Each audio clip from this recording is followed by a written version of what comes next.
You know what? You can do very good.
Okay, I am back.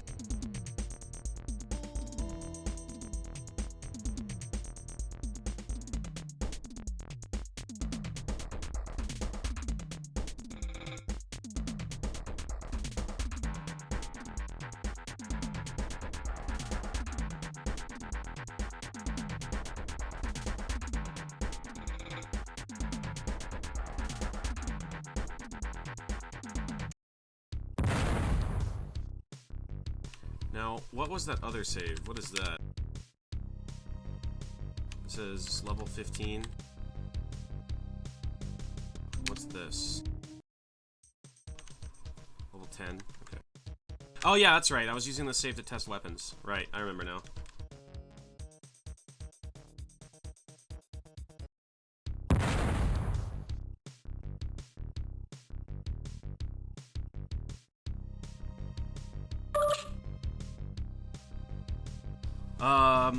Okay. I need to button check really quickly.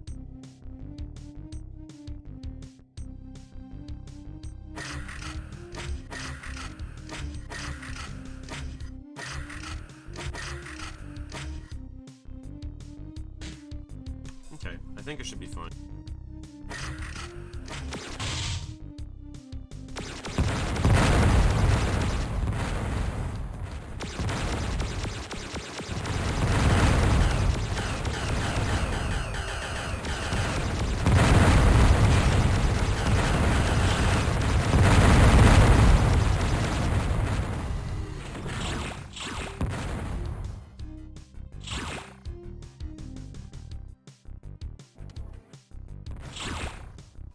So yeah, Red Hulks are pretty fucking mean.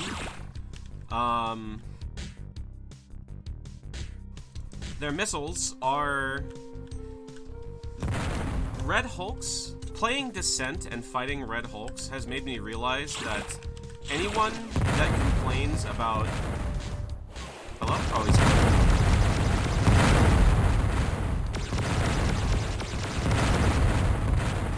Playing Descent and fighting Red Hulks and Drillers has made me realize that people who complain about Revenants and Chain Gunners simply cannot comprehend the horror. Even on the second of 5 difficulties, Red Hulks and Drillers are so much immeasurably worse than dealing with Revenants and Chain Gunners that I honestly can't even put it into words.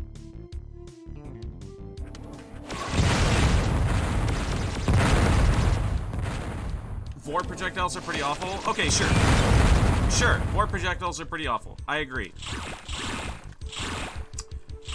But Vor projectiles, I can at least outmaneuver comfortably in the maps that are provided to me.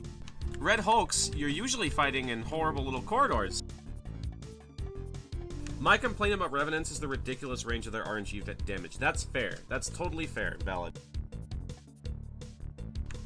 Taking a sip of my drink. What's down here, anyway? Oh, got an invuln down there.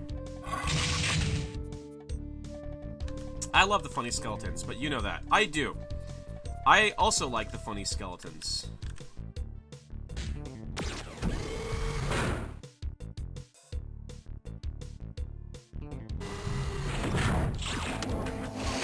Oh, you are a real dickbag, aren't you? Hello? Oh, it's another fucking cloaked enemy. I didn't even see it, dude. Damn. The glare on my monitor, I think I actually have to put up my blinds, because I could not see that.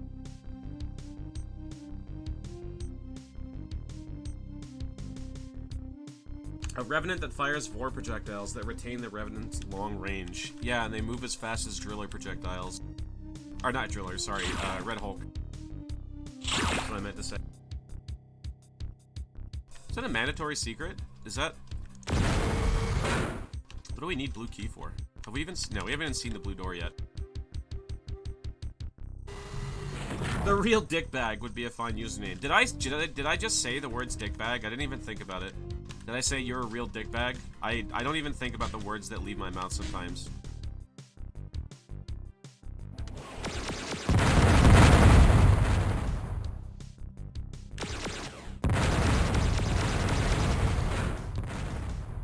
No, I'm pretty sure I said that, because that's completely on brand for something that I would say.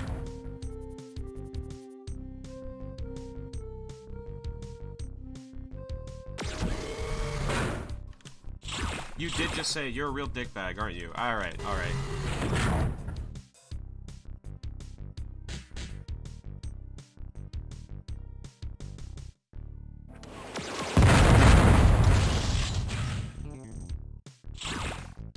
Hello? Hello.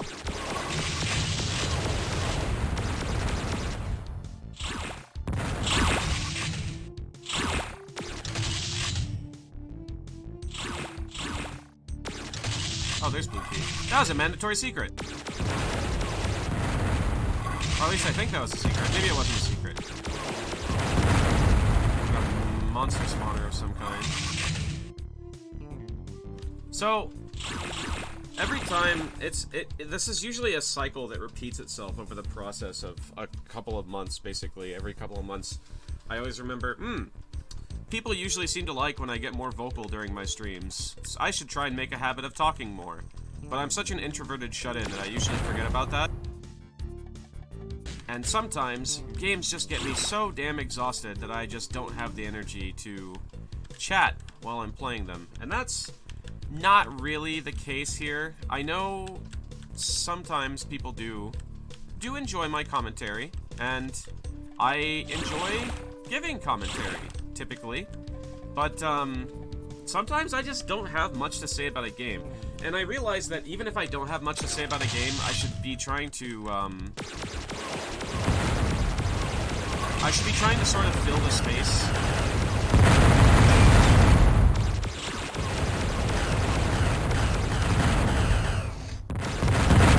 I should be trying to fill that space.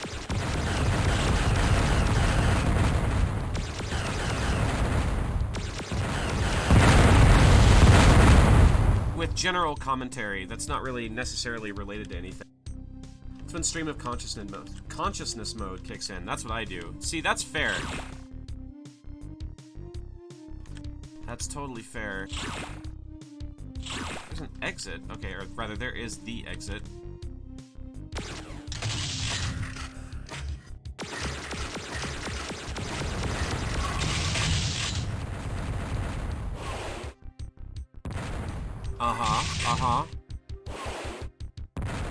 And I wonder what could be hiding around those corners.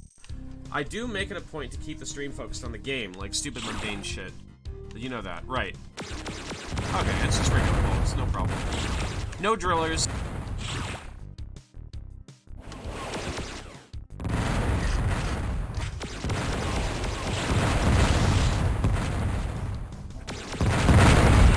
So one of the things that I've talked about with this game is I do actually, for the most part, I do actually like the balance of this game, but Red Hulks and Drillers are so disproportionately dangerous to everything else in the game that part of the core issue that I think this game has is that in order to actually make the rest of the enemies a credible threat, you have to make the problem enemies even worse, which is honestly horrifying. So just in order to actually be able to look at like the normal projectile shooting enemies and be like, yep, that's a threat, you have to turn Drillers and Red Hulks into these fucking horrible death machines, which granted, they already are, let's be real.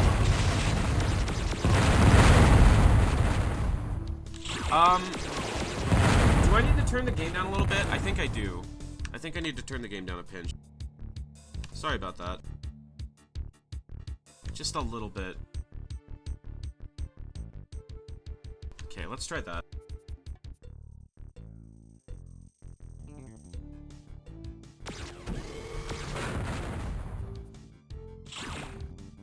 Wait, was that a bundle of 3 missiles? Is that pickup visibly 3 missiles? Or am I hallucinating? Because it looked like 4.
Plus, the other thing is, occasionally, when I start running my mouth, I can't ever be sure whether people are even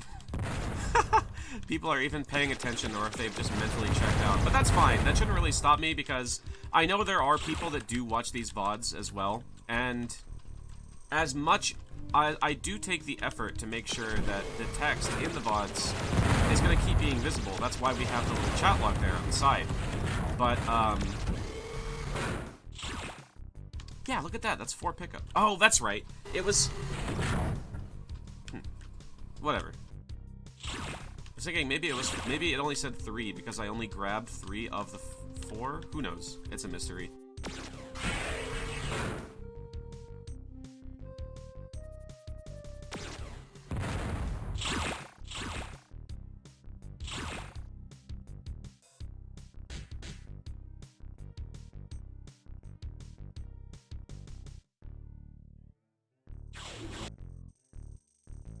Now let's see.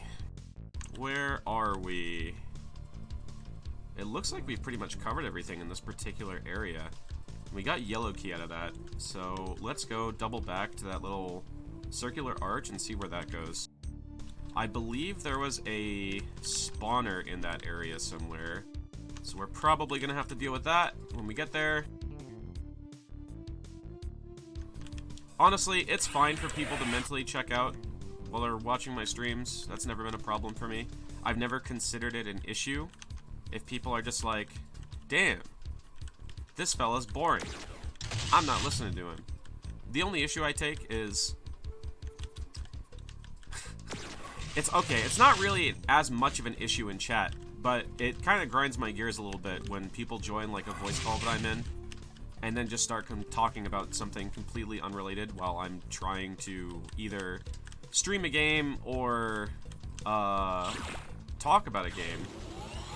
That shit drives me up the goddamn wall. Yeah, but... like, kinda golic. Okay, but we weren't talking about Descent yet. We were... It's fine when we're not doing something that's directly related to the topic of the stream, in my opinion.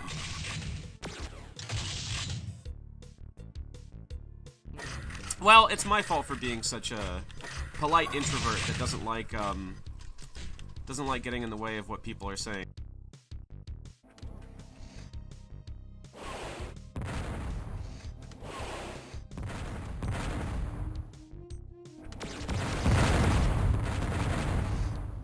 Hello?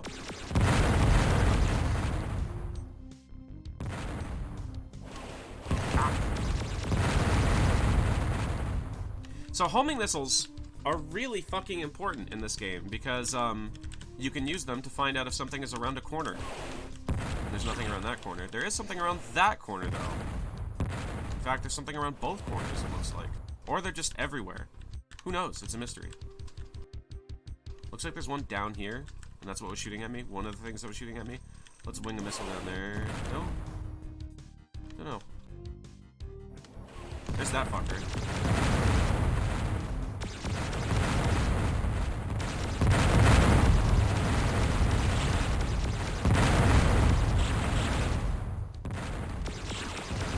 Sometimes you just gotta go apeshit, why not? So, really I should have these bound to different keys so that I can actually comfortably switch between concussions and homings without having to cycle all the way back through. But I'm lazy, so I won't be doing that. Where is that coming from? Where's that fire coming from? Up here? No. Down here? Oh, there was one I missed? There's two of them. Oh, I hit over there.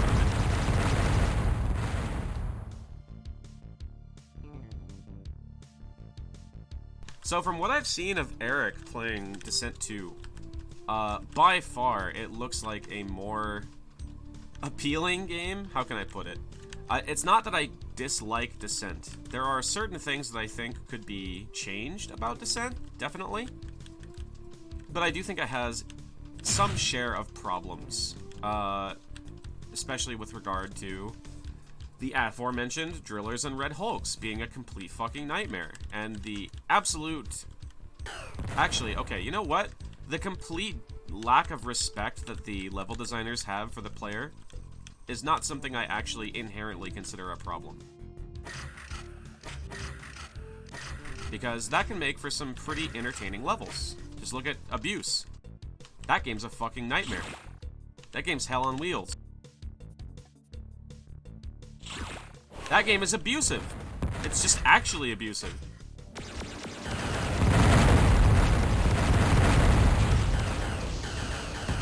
Don't ever want to look at Abuse ever again. That's fair.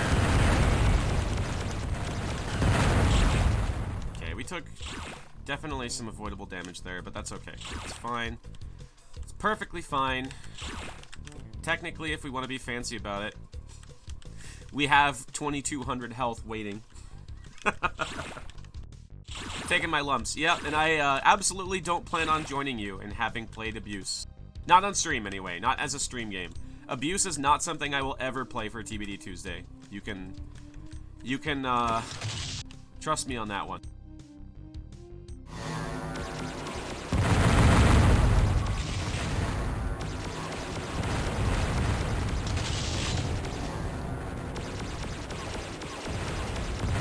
But it's revolutionary. It's made in Lisp. Don't get me wrong. I don't think Abuse is a bad game. I think Abuse is a mean game. This is a very... Oh, fuck off. Oh, Jesus. They're all cloaked. Why are they all cloaked?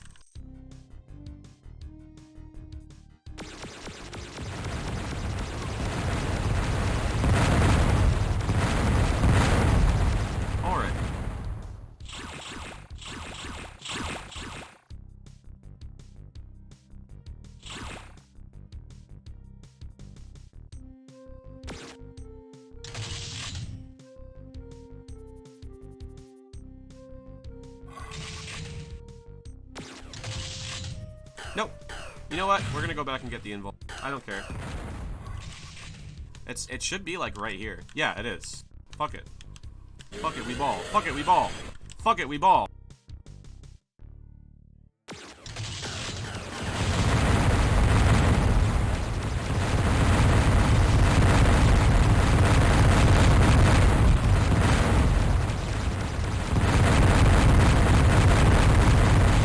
Bye-bye. Dude, dead ass, I thought that said 5 seconds for a second. I was like, it wasn't though. I think you can make that in 5 seconds.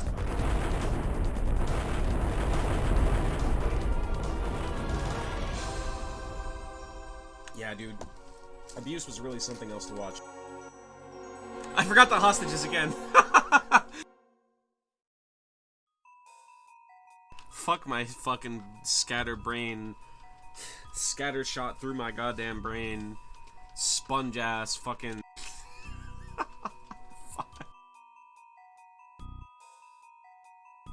It's fine.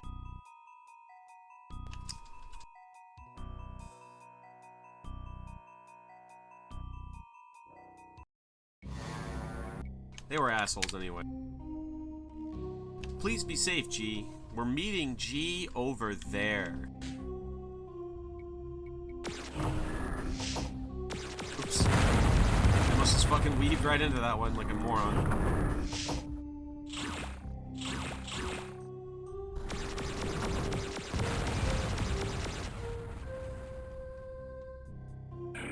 Hello.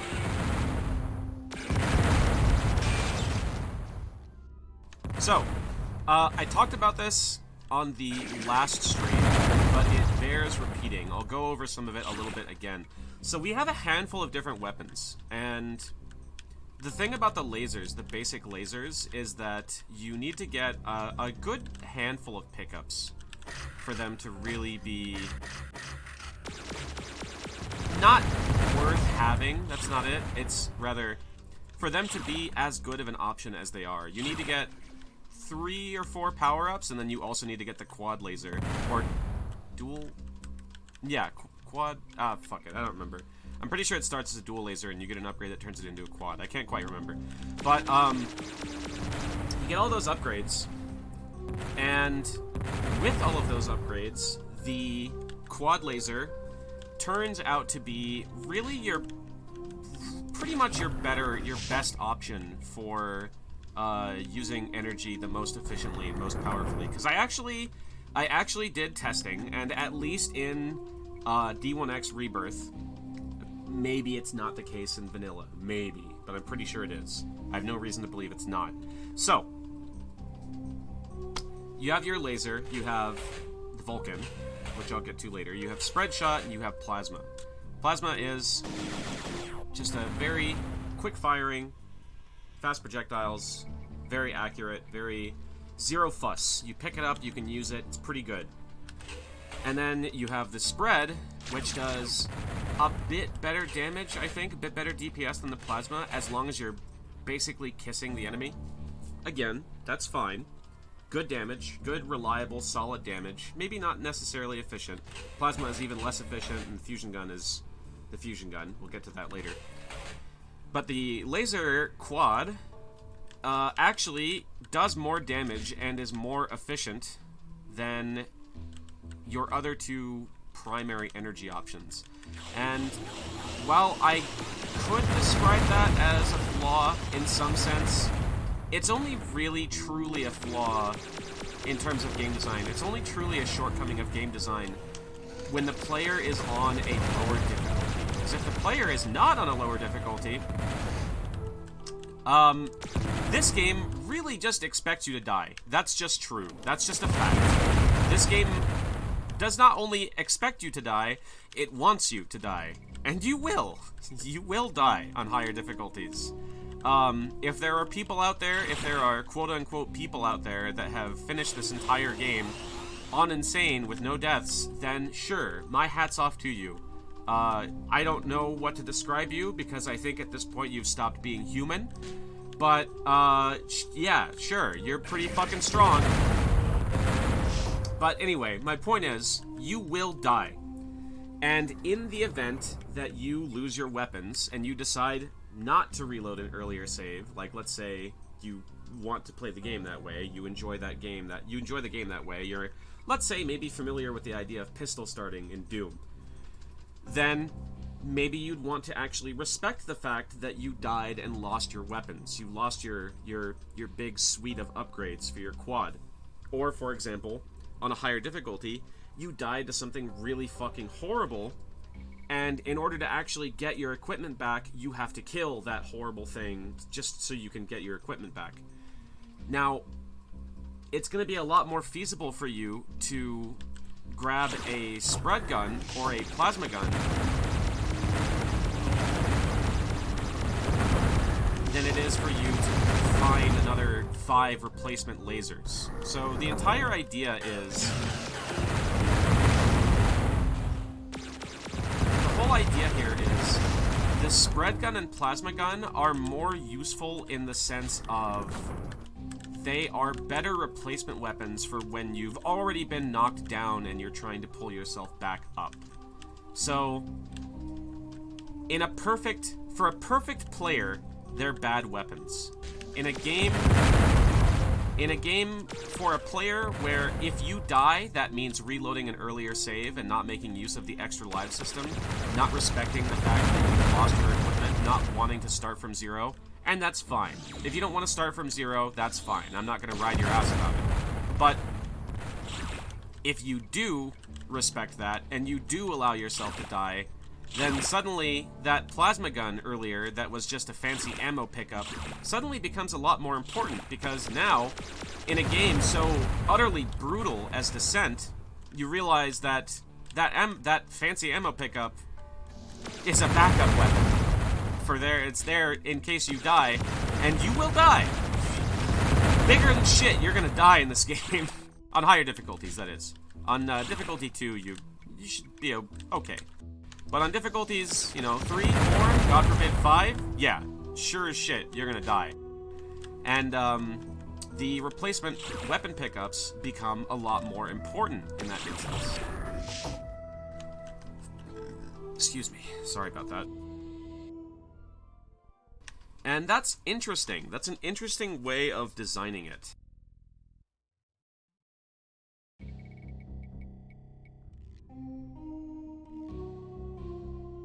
Is this room just... okay, this is just like a big ol'...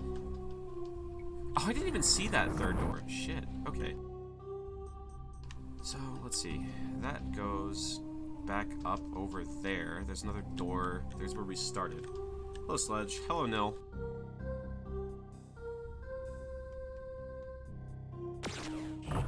Another thing about me talking a lot is that, I don't know what it is about the way I talk. Maybe I just need to drink more, but when I find myself running my mouth like this, which is a lot, often, well, okay, it can be, but when I'm talking a lot, I tend to talk a lot. And I don't really know what the trick is to not fucking drying my mouth out, so it's like the goddamn Sahara by the time I've been finished talking for 10 minutes, but I really don't have the capacity to just talk a lot for super extended periods of time. I don't know. It's part of the reason why the RARTs are in text and not voice.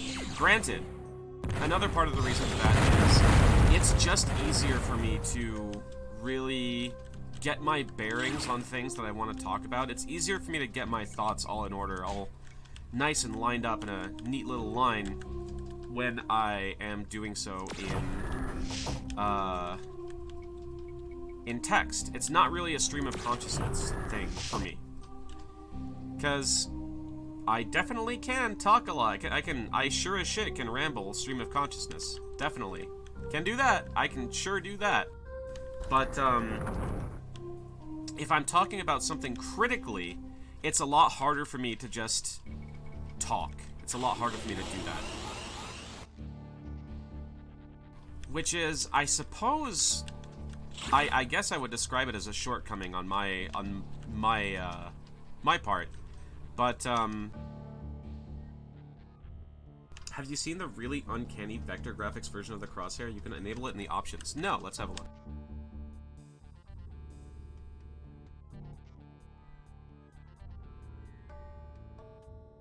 Let's see. HUD options?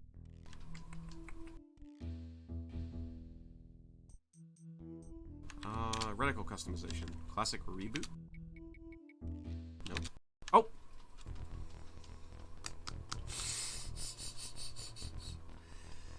No confirmation at all, huh?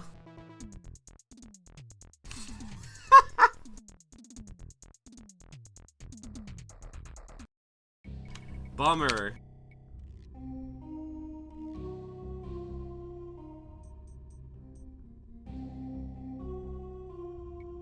Right, I have to hit spacebar for that. Right. There it is. Okay. That's not that bad. It reminds me of Free Space.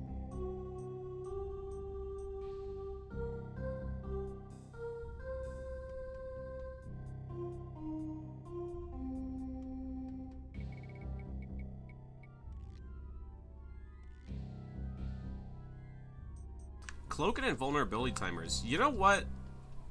I don't think that's a vanilla feature, but I kind of want to turn that on.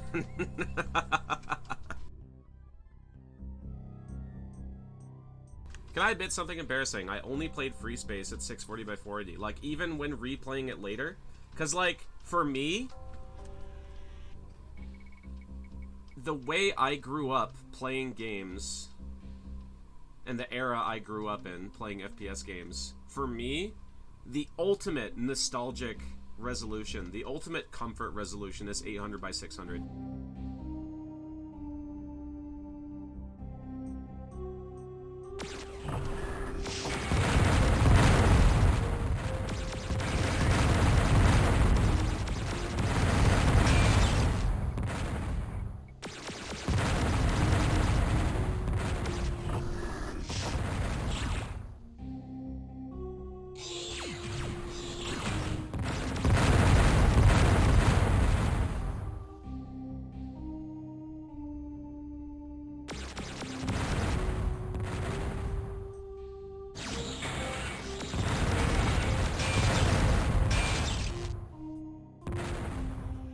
Right, so I did mention that we'd talk about some of the other weapons, and we will. We will talk about some of the other weapons. In fact, we'll do so right now. So, we have the spread gun, we have the plasma gun, and they're good. They're really solid energy choices. It's only when you get the quad upgrade for the laser that they really become, like, that the lasers really become a solid, better option than your spread and plasma. But then you also have the Vulcan and you have the fusion cannon. Those are two very, very different weapons compared to the other things. And the thing about the Vulcan is that it's nearly hit scan. It's not super accurate, but it's nearly hit scan. It's not super strong either, but again, it's nearly hit scan, which makes it very uniquely useful for doing certain things, for blinking at enemies, for causing a lot of suppression, a lot of disruption. Just a very interesting effect on the AI the Vulcan and Plasma has. No, I didn't, unless it's the suppression that I was talking about, because although I thought every weapon did that, if it is that, which is that firing at enemies really seems to, it really disrupts them, like really badly actually.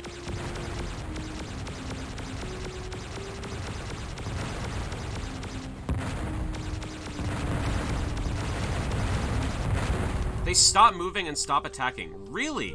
I actually did not notice that the plasma does that specifically. So, I did notice that when they take any damage at all, they sort of dodge out of the way, and I think that also kind of stops them from firing, or it makes them fire a little bit less accurately, it feels like.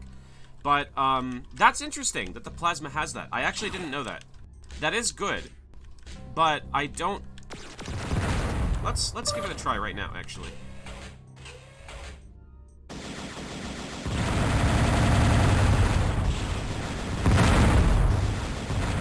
I'm not sure if he fired before the first shot hit him. He must have.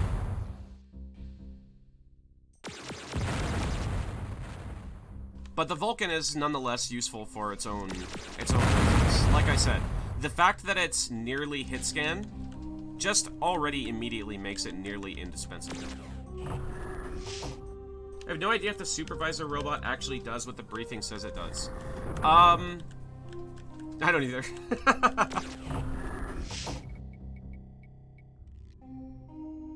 It might make enemies slightly more aggressive, or make them follow certain scripting that they may not follow otherwise.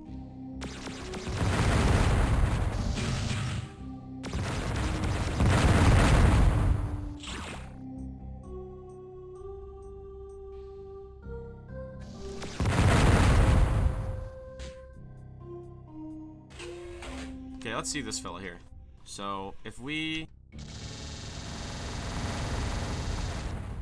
No, he definitely didn't fire at me. Can I help you?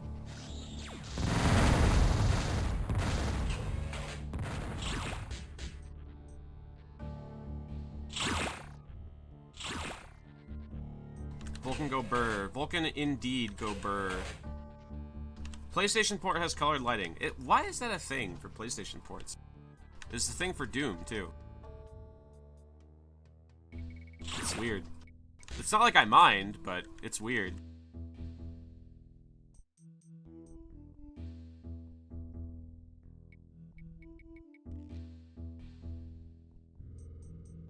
Because the PlayStation has like a huge color depth to it. Oh, that's true. Relative to the Saturn, it did, huh? That's right.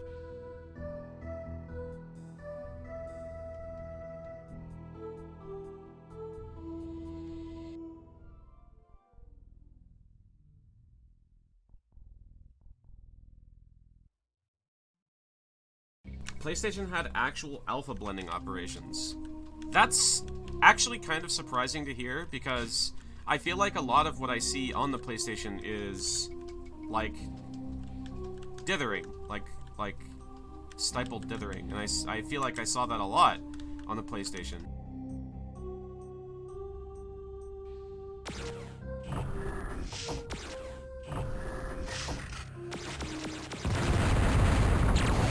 Finger slipped. Oh yeah, right. And there's the fusion cannon as well, which... So I personally don't know if overcharging it beyond the... like the maximum charge actually makes any difference, but charging it until... like charging it until you start taking damage, basically, because that's what it does. So let's demonstrate real quick. So when we start charging this thing... when it starts flickering yellow like that, it does enough damage to like blow up a fusion, like the fusion reactor in one shot, which is a lot of damage. That's a fuckload of damage. And I don't actually know if it continues building up more damage for like bosses or whatever after that, but even the uncharged shots are really strong. They are. And I don't know if the power for the fusion shots is on like a gradient or anything, or if it's in like 3 levels. If it's in like uncharged, charge, and then supercharge. I have no idea if that's the case. And one of the cool things that balances it, aside from that, is that so it takes a lot of energy to fire. It's true. It takes a lot of energy to fire, and it hurts you when you have it charged up fully. But another one of the things that makes it more balanced is, you'll notice, while I'm charging it, my aim goes all over the fucking place, which can make it really difficult to put down a precision shot. Which is... that's pretty fucking cool for a game from this year. There's a lot of things in this game that I'm like, wow, this is actually really, like, way better thought out than I had expected for a game from this year. And honestly, for the most part, it is. There's a lot in this game that's like, this is really cool. This is a really fucking cool game for the year it came from. And there's a lot that I, like, really respect about this game. There's just a couple of problems that are just like, oh, fuck, I wish this game didn't have that.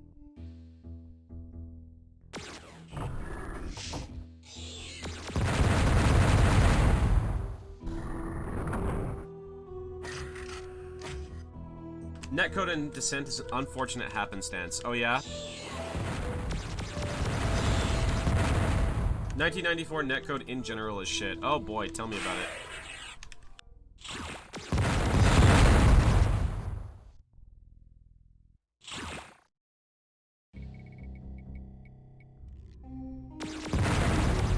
Yeah, fuck you. Suck on my nuts, asshole.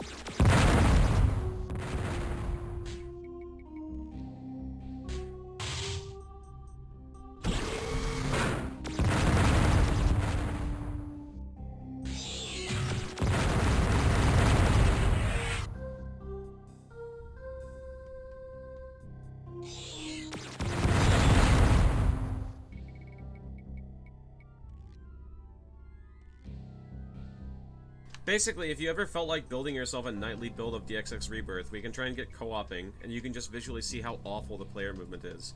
It won't even look awful on your end, but when you see me move, it's very noticeable. Ah, okay, I see. So, like, the way it interpolates other people's movement on the network, like the movement prediction is really fucky. Got it, got it.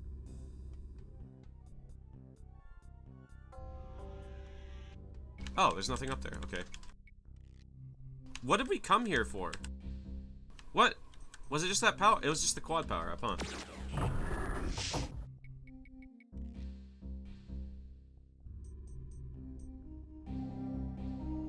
Came here for pain. Came here for driller. Same as anywhere else in Descent. I suppose that's true. So I can't actually promise that I'm going to finish this game tonight, because if I feel like I don't have the patience for dealing with this, I may put it off, because I don't want to play something that's going to make me miserable. And I know some parts of this game are probably going to make me miserable. We'll see. Another weird thing about Descent multiplayer, the AI has reduced rates of fire and reduced movement. You know why that is? I'm 100% sure the reason for that is to put less strain on the network. You're effectively lowering the tick rate of the game so that you're sending less bandwidth. I'm like 100% sure that that's the reason why.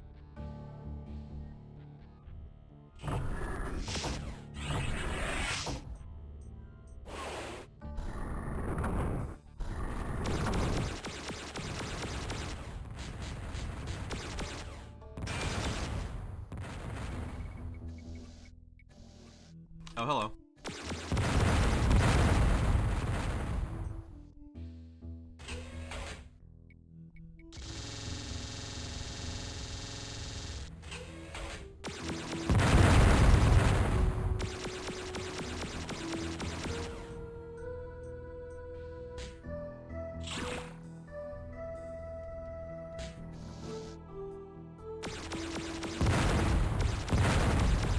Hello. I see you down there.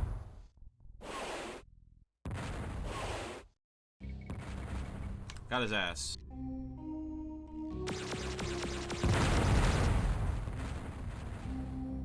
So I actually was pretty surprised to find that drillers don't actually deal any more damage on higher difficulties. It's just that the bursts that they fire in become considerably longer, even on the highest difficulty.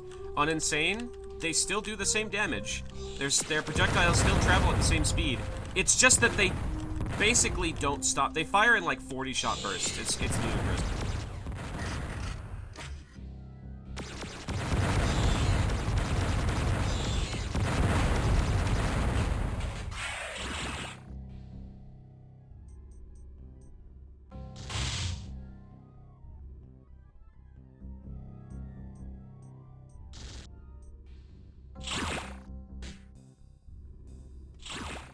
Ugh.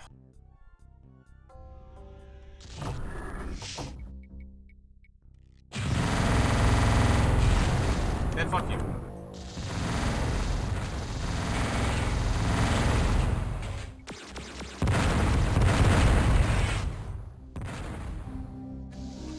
Hello.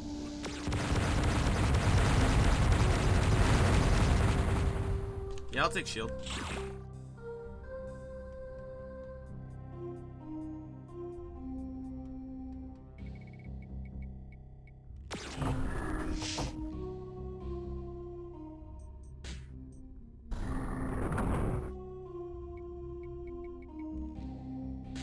It's dark. Good use of darkness in this game, too, I have to say. I had the most fun playing through Descent 2 on insane difficulty. From what I've seen of Descent 2, that tracks, because Descent 2 seems like it's the most well-balanced of the three.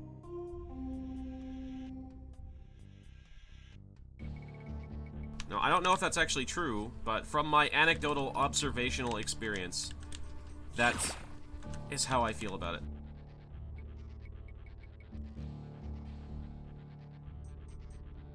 You know, I don't know... I don't remember. I think Eric said he hadn't played Descent 3 yet. I forgot. I actually can't remember. But, Descent 2 has robots that lead their shots and can actually navigate the level properly. Descent 2... My understanding is that Descent 2 also doesn't have, drillers and red hulks, at least in the vanilla levels. I understand they're, like, in the code, but I think the vanilla levels don't use them. And I imagine they're in the code because, supposedly, Descent 2 started as an expansion for Descent 1. Hello?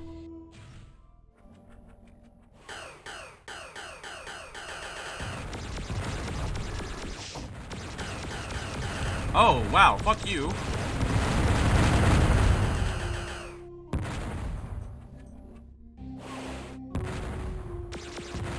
Bruh. Can I fucking help you? What an asshole. Did you see? Oh my god.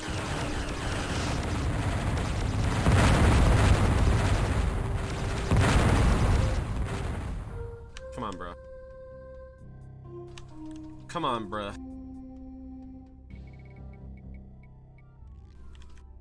Alright, what's up here? Not death, hopefully.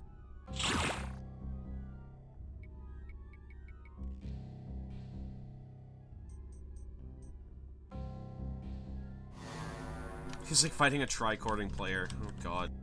I don't know where that spawner is. That's kind of scary. Oh, there it is.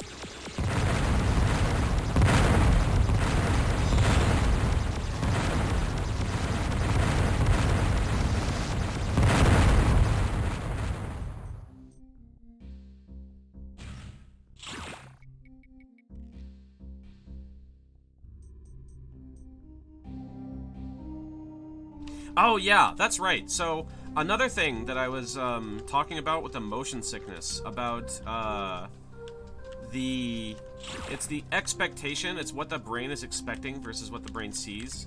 And another thing that was getting me a little bit is, another thing that was getting me a little bit about this game is the turn cap, and I don't disagree with the turn cap.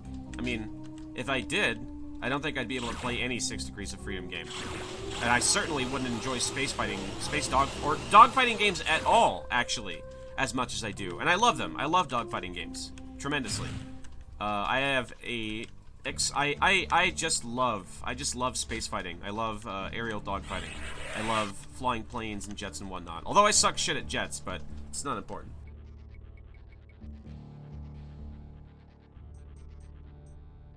Think you'll have a lot of fun in Descent 2. All the fancy new weapons, more competent AI, and all the new level gimmicks. From what I've seen of Descent 2, it really just seems like a better game than Descent 1. It seems like something that I feel like I would enjoy a lot, which is good. That's a good thing. It's great, actually.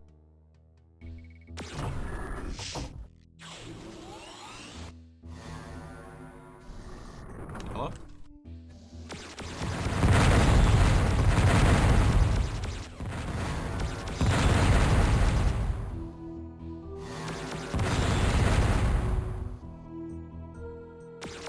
So do these things ever run out of, waves to spawn? Like, I understand they only spawn a handful at a time, but do they ever run out on the lower difficulties of, like, will this room eventually just be safe to pass through?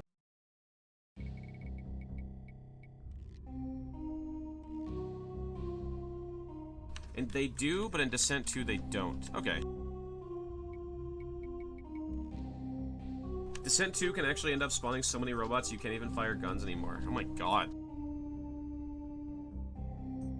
That's pretty funny.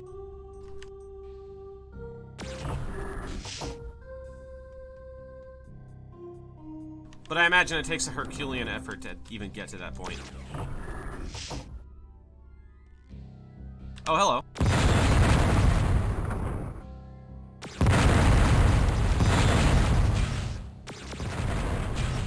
Hey! Knock that shit off. It surprisingly doesn't. I've had it happen in level 3 of Descent 2. Wow. Kept triggering generator not realizing you were. Oh no. I'm just gonna grab them. Taking them and dying is better than forgetting and leaving them, so fuck it. At least I have a chance of getting the score.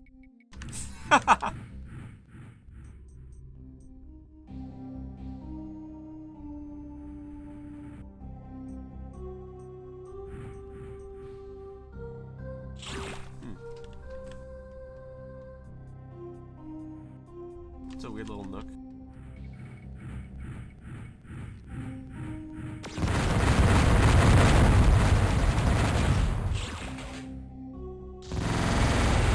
Okay, it doesn't stun lock drillers. The Vulcan does not stun lock drillers.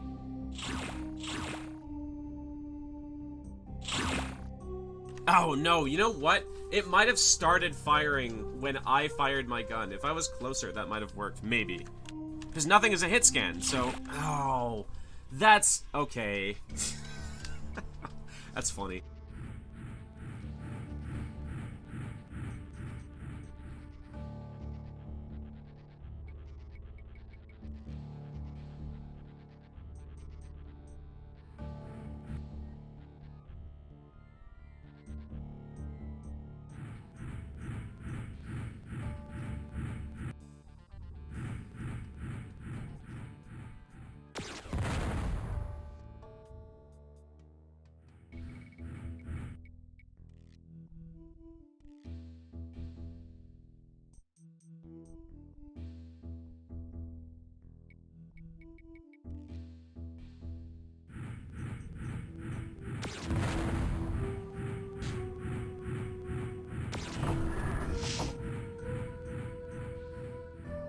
Oh, we did find red key. I don't even remember picking it up. Where was the exit? Did we find the exit yet? I don't remember seeing it. Is that it? No, that's not it. It must be through the red door.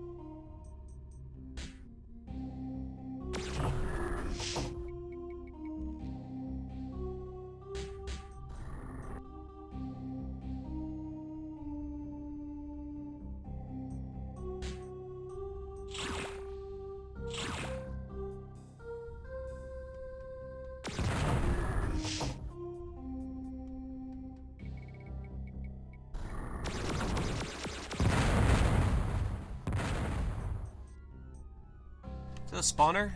Yeah, that's a spawner. What else are we looking at in here? Is that a red Hulk I saw? It might have been. Just to be safe. No, I wanna... No, okay, we're fine.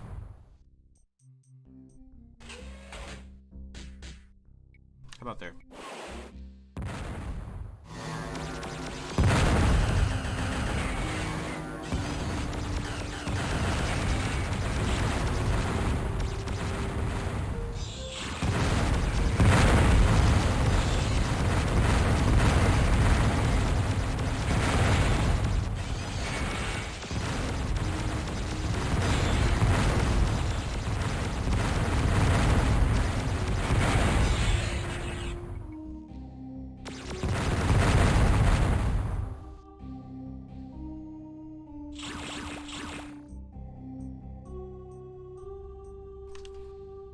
I should have left that. It's fine. So that must be exit? Yep, that's exit. Oh.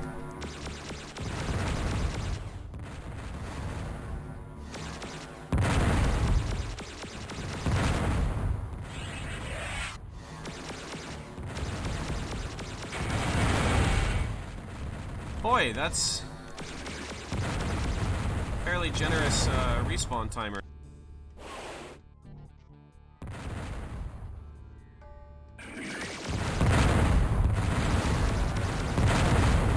Oh my god, really? Okay. I see the ball game we're playing.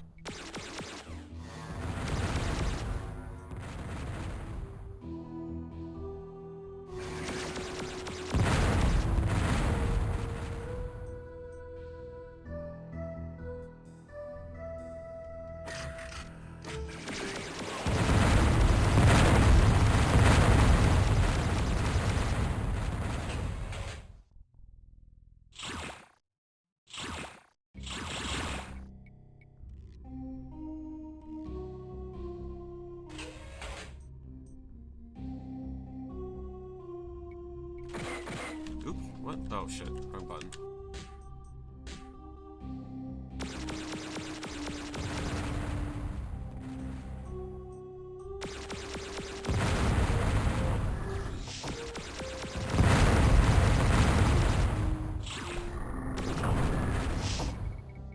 Okay, we're gonna have to grab this later. Just in case. Hello.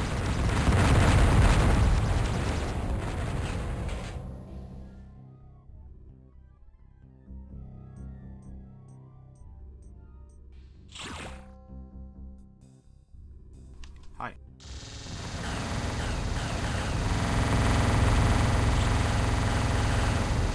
Okay, now that I'm not so sure about, because I feel like that should have been, unless you just can't stunlock Red Hulks, because I don't think I missed for long enough, unless this hit stun period is insanely short.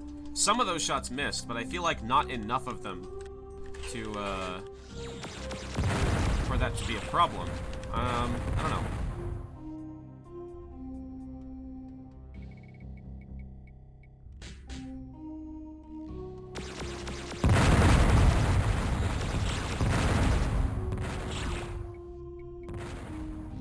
Was intending to just test a reskin and ended up spending a half hour in Thornlands instead. Nice. Maybe I should get in the habit of leaving the server on again, huh?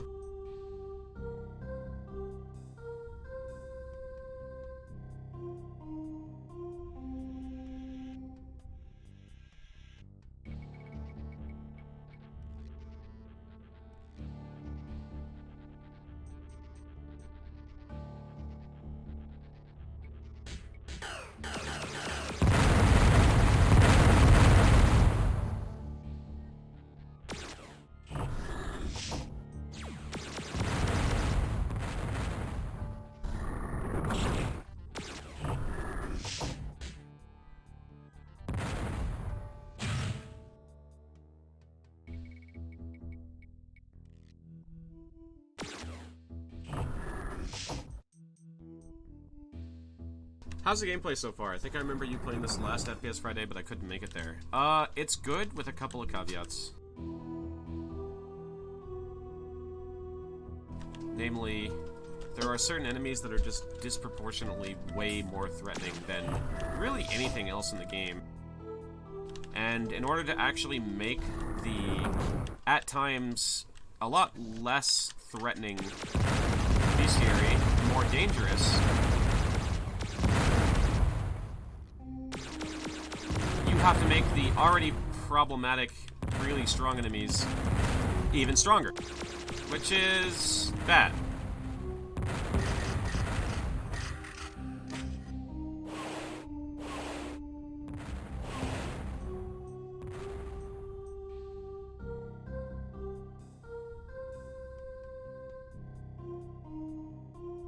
No mandatory secrets. I wouldn't be so sure.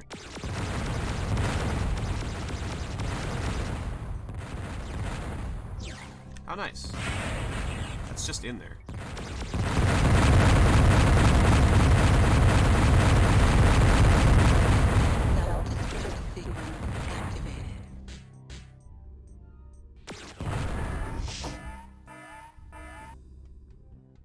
Are hostages mandatory? No. It's not the hostages. It's...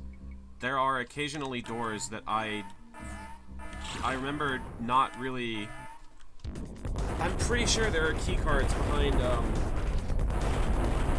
walls.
Be glad it's not a chartreuse mine.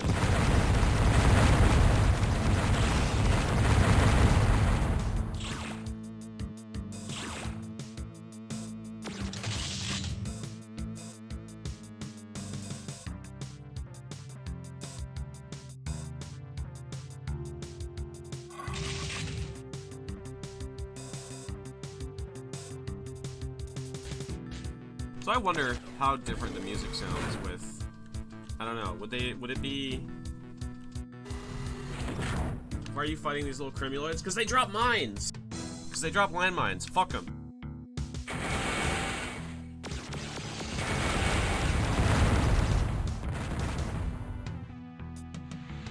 Man, I had one of my headphones off. Or maybe that would just couldn't hear that one.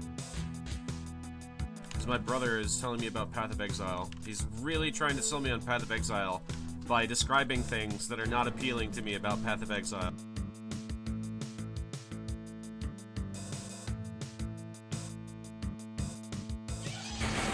Hello. Can I help you?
I used to like action RPGs, but I'm too old and hyper-focused on other things to dedicate the time needed to grind them anymore. Fucking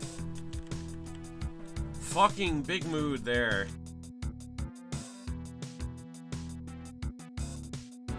I absolutely get you on that one. Like, I like action RPGs. I still manage to find time to dedicate to things that I really like, including action RPGs from time to time, but Gotcha makes that really difficult sometimes. So does balloons. Especially if contested territory is running. But sometimes contested territory just shits on me, and you get an arrangement of levels that you are just not good at, and someone on one of the other teams is just an absolute fucking god at, and just completely effortlessly crushes any time you could possibly put forth or think about trying to even make. So yeah, I got completely beat this month in contested territory. I have absolutely no chance. I'm not even gonna bother. Enough of the gacha games. Where's the gachi games? Oh, you sweet summer child, Mari. If only you knew. If only you had gone through literally every game on the Steam queue at one point. A significant amount of the shovelware, scamware that comes out of Russia is gacha games. There's a lot of them. There's a fucking shitload of them on Steam. They're all Russian. They're all like only $1, and they're all just achievement farms, basically. Achievement and card farms. Like 100% of them.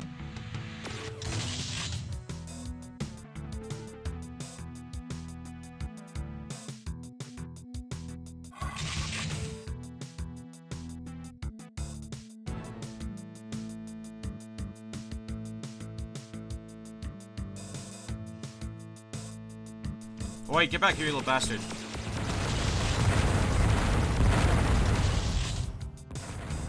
Failed 10 unbogs in a row, and 2 25-pounders just spawned out of thin air around my position. Oh my god. Wait, like enemy reinforcements? I didn't even know that was a thing. Or maybe I did and I forgot. Horrid. Are you still in that armored car? Oh, jungle, that's right. I wonder if that's something that can only happen in jungle. How awful.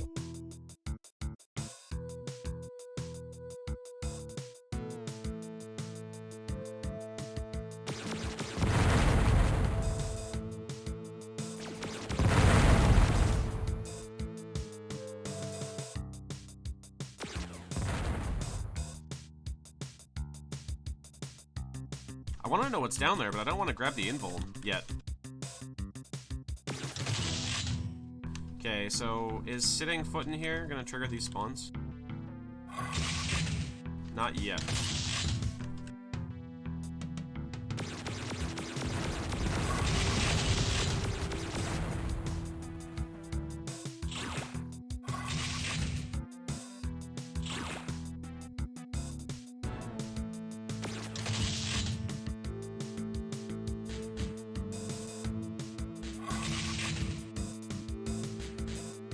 I feel like there's gonna be a driller. Are you serious, dude? Damn, my Esper power is strong today. So I noticed you keep getting 0 skill bonus. Is that because of your difficulty selected? Yeah, I'm on the second of 5 difficulties, which is the default in DXX Rebirth. It's the default selection, and my understanding is that when people describe the difficulties, they describe the second difficulty as normal and not the third. So that's what I'm playing, because that's what we do for FPS Friday with very little exception.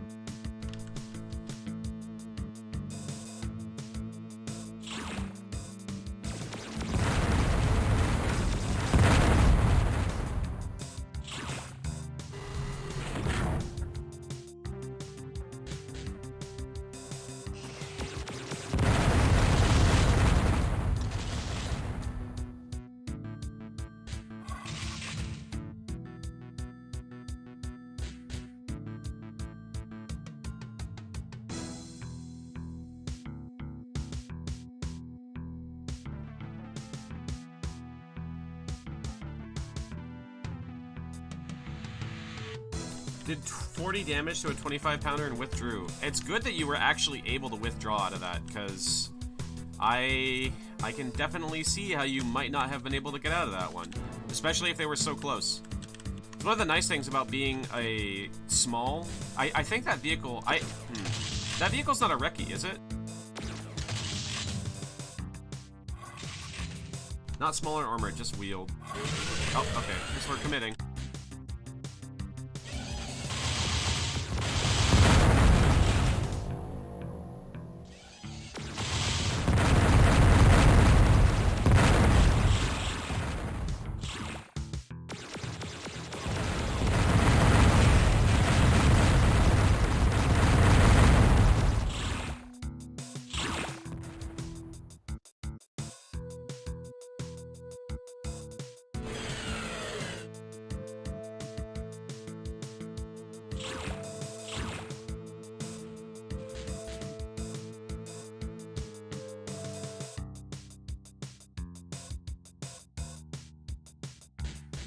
And in the game with over 200 lives. Right, because lives are score-based and you get extra score for being on a higher difficulty, right? So...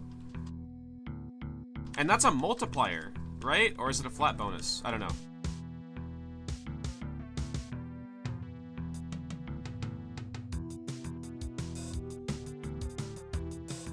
That and constantly farming score from the generators. Yeah, well...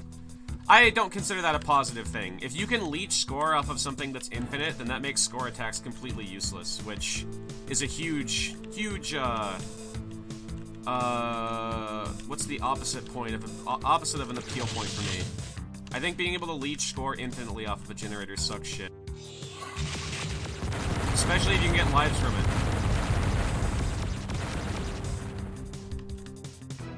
Because it turns survival into a matter of tedium more than anything.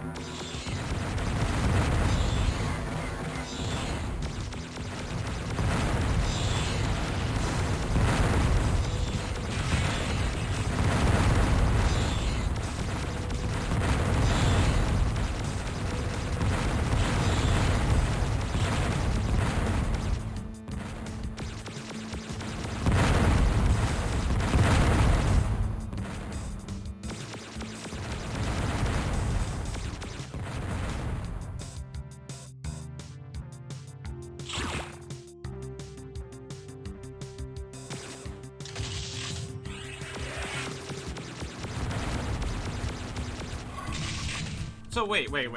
I read at one point that one of the distinctions of insane difficulty is that spawners are infinite. Is that something that only applies to Descent 2? So, even on insane in Descent 1, these spawners aren't infinite? Is that what I'm to understand here? So, okay, so wait. So does that mean that on lower difficulties in Descent 2, they're also not infinite?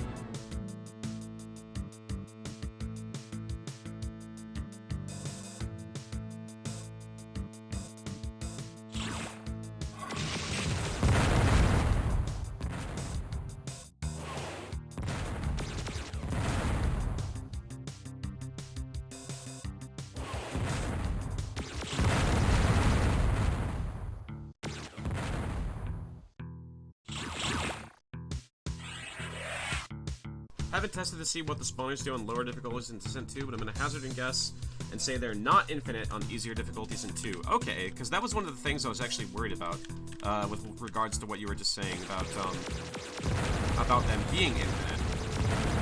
So, I am actually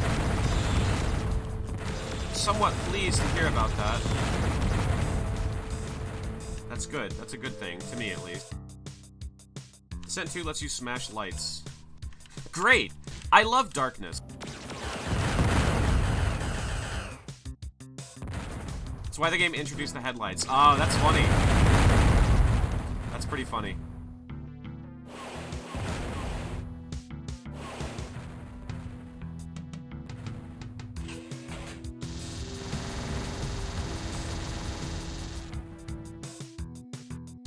Wondering if I can ask the rescue target unit to withdraw. I don't believe you can. I've never tried, though. Maybe you can.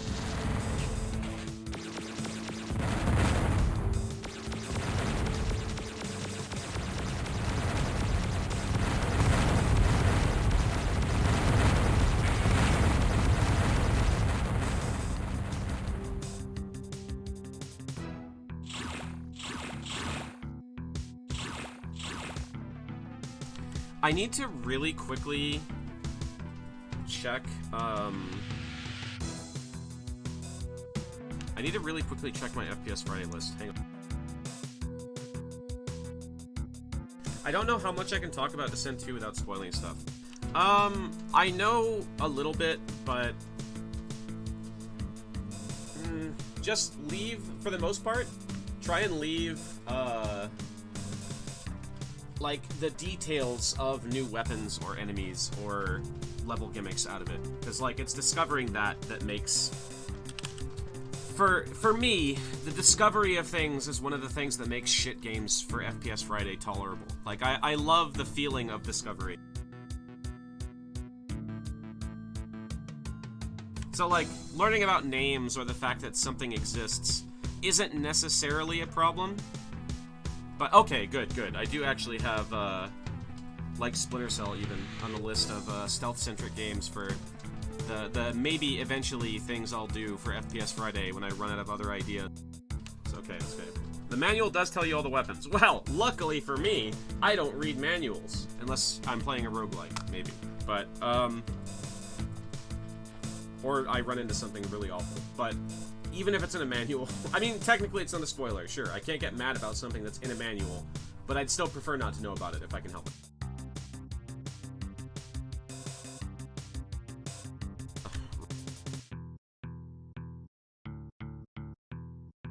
There we go.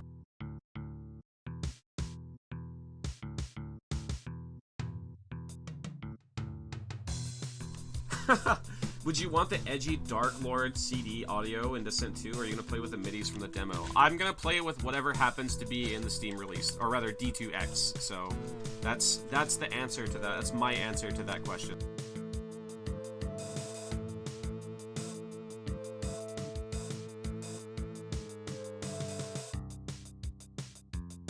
Oh, fuck that.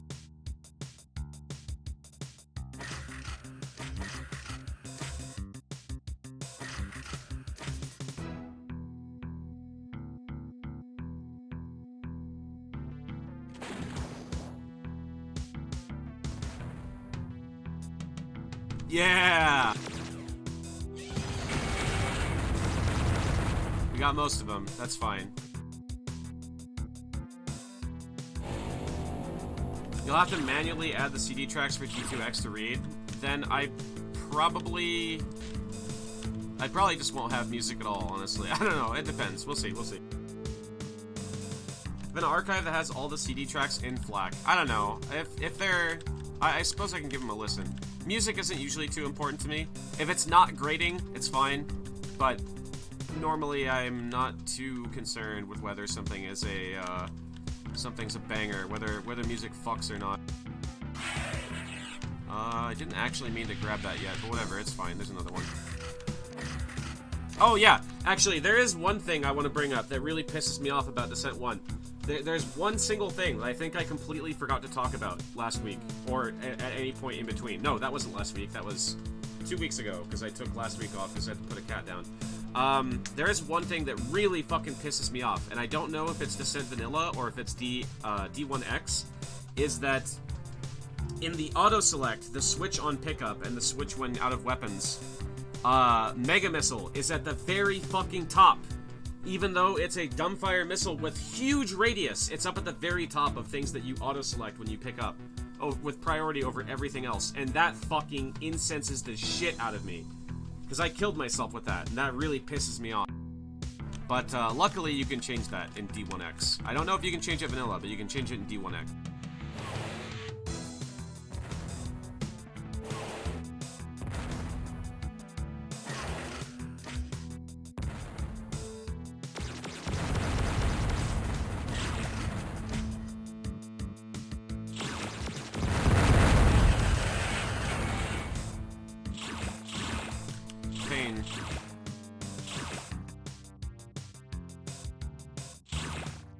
What weird little cubbies these are.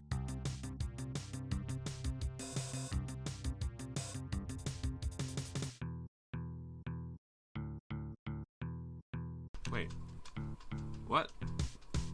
Did I get a key out of... I did. Okay, yellow key was right there. You couldn't customize weapon priority in Descent 1, but I think you couldn't too. Well, that's fucking irritating. That really fucking pisses me off then in that game. I actually hate that.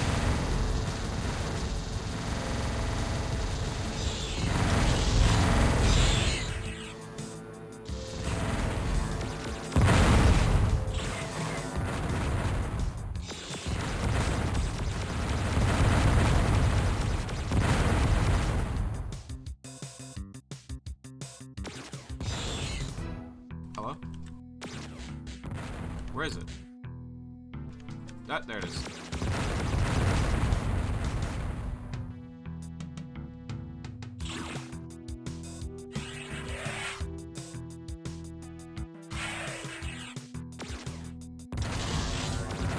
Fuck that, I'm leaving.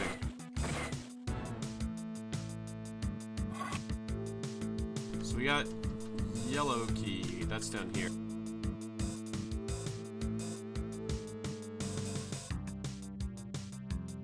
It doesn't piss me off enough to give this game a, to take away from this game's bonus star when I do actually rate this game. In fact, off the very top of my head, I don't think there's anything in this game that pisses me off enough to take away its bonus star. So, there is that. I think this game is good, and while there are things that I dislike about it, there are not things I dislike enough that I'm like, wow, I singularly fucking hate this about this game. So, there is that, at the very least.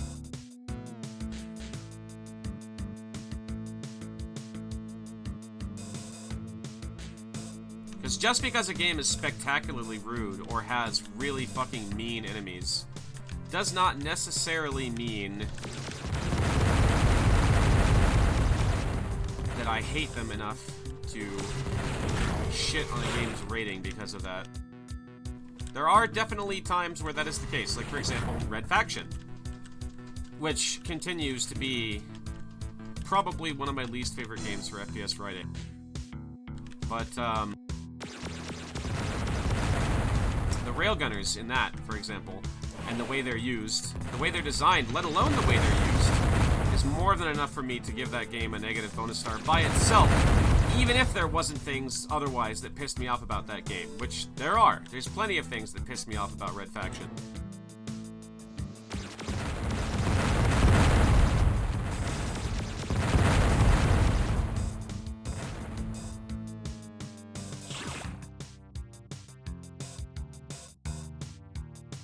And then on the other hand, you have singular stuff.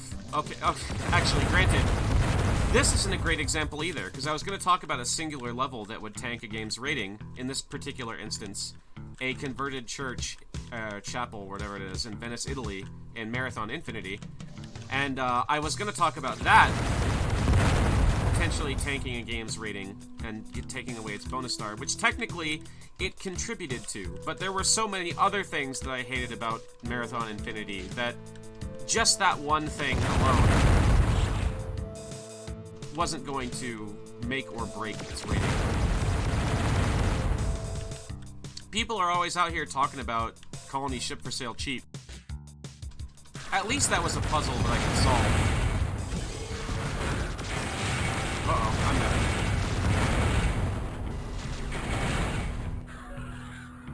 That's my mistake.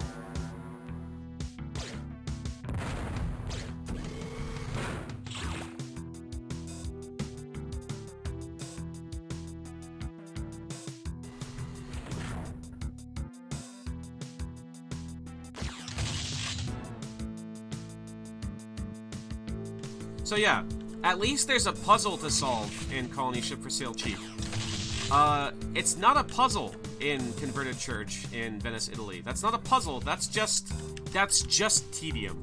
That's just bullshit. That's just a fucking switch hunt that, honestly, frankly speaking, puts Hexen to fucking shame. Fuck that level. And as a consequence of fuck that level, fuck that game, by and large. Marathon Infinity has things that I like about it, definitely. But nothing that I like about that game could be enough to make up for the fact that it has that godforsaken level. Fuck that level. And fuck the person who designed it.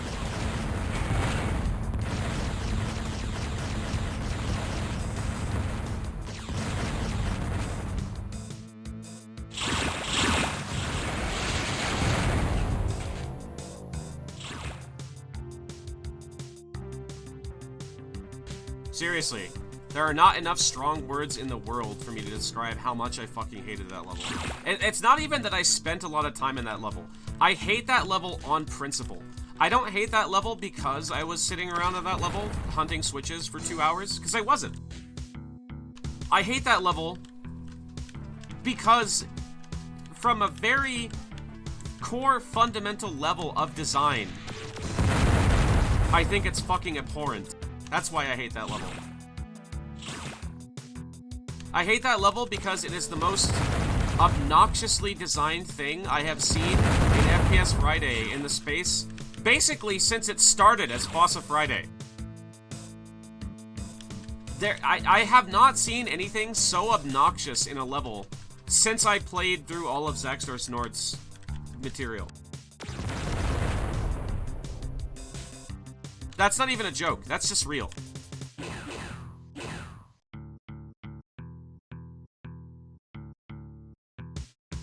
Zaxtor made such funny puzzles. Yeah, sure, he did.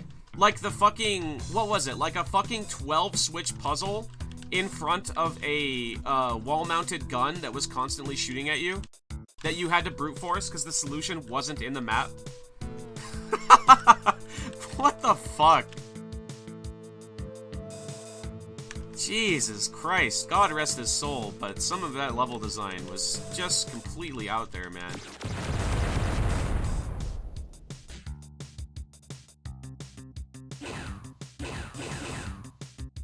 AMC Squad labeling his maps with purple difficulty indicators. Yeah, right.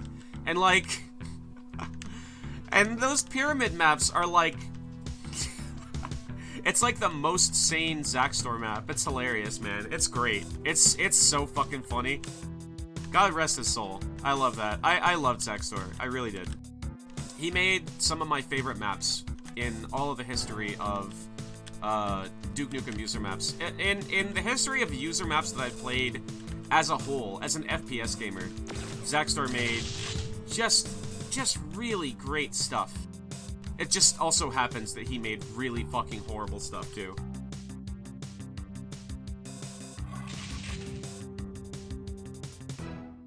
Yeah, Book Wookums, really. Shit traumatized me, man. For real trauma. Like real, actual PTSD trauma. The Death Orbs! Oh! I forgot about the Death Orb bosses, dude! Oh my god. Did that door do damage by closing on me? I think it did. Okay, maybe it was that. I don't know, did it? Let's see. No, I think that was the fella. What is shooting at me right now? What's doing that?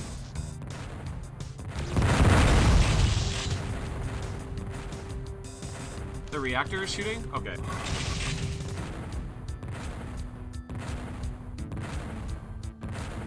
The Death Orbs that spawn and fly at you. Yeah, for real, man. For real.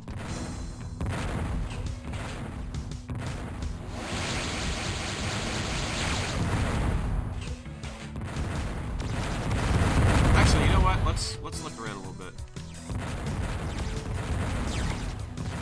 Okay, there's nothing in here.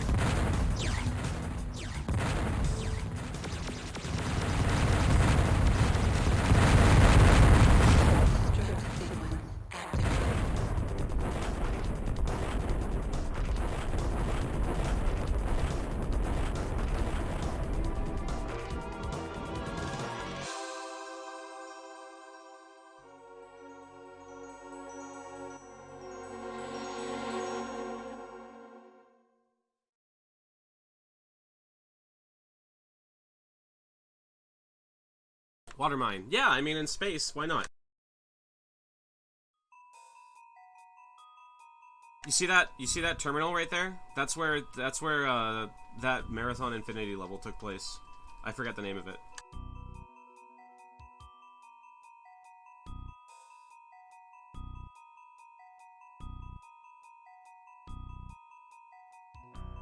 Hang on, let me go see what that level was called. I'm completely drawing a blank. I think it was like the... Oh, fuck, what was it? The one with no oxygen.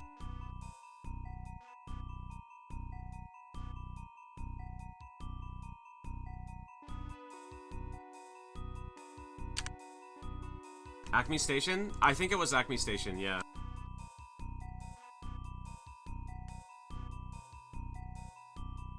Because I see that space station there, I'm like, oh, look at that grid. You see that grid? That's where Acme Station took place. Yeah, you know what? I think it is Acme Station. Yeah, it is.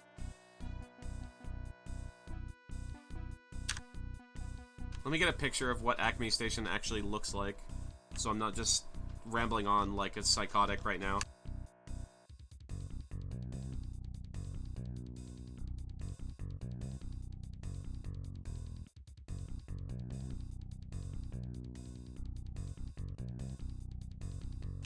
Did no one take a picture of that level? What the fuck? Hello?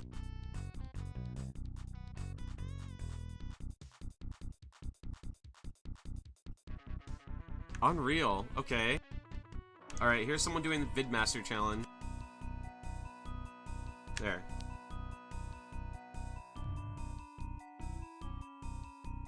Oh my god, the quality of this video is fucking horrid. My joke doesn't even make sense, because you can't even fucking tell what you're looking at. Whatever, man. It was funnier in my head. Just pretend it was funny.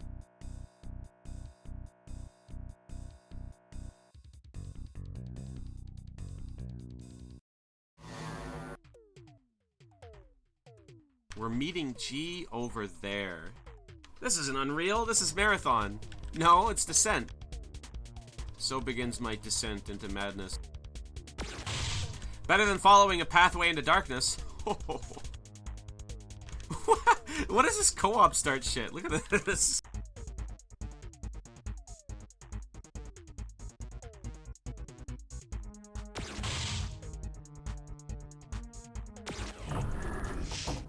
I don't like this. I feel like I'm gonna get beset upon by drillers.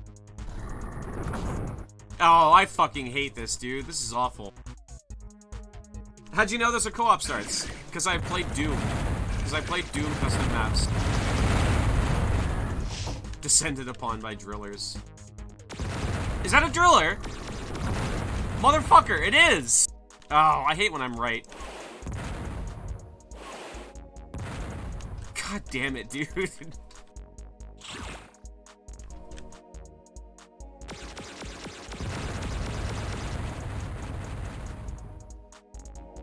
Needs more Tech War. I think I put Tech War on my will not playlist. I'm pretty sure I did. I don't think that's ever gonna change.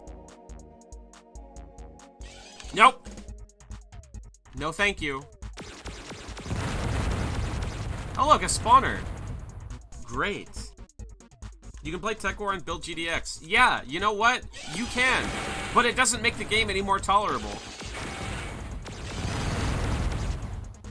Why no Tech War? Cause it's fucking miserable. In in the vanilla EXE, in the patched EXE, if you have mouse look turned on, you can pause the game. No, not like you. Shush, dummy.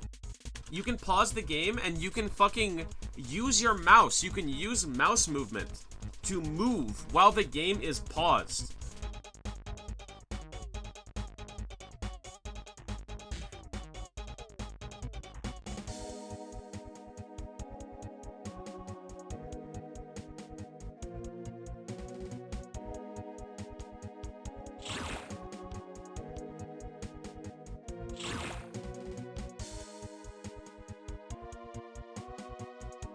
Really shit under the bed with that one.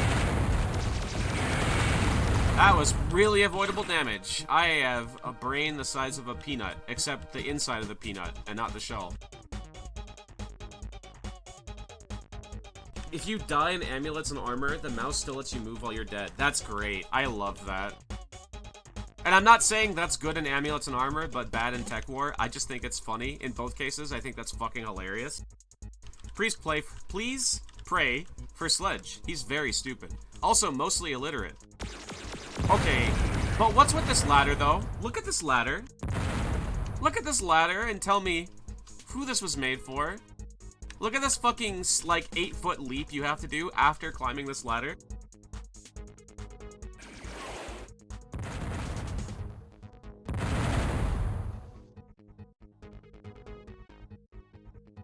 You'd leap off the ladder. Okay, fuck. I guess you're right. Don't tell me you wouldn't either, fucker.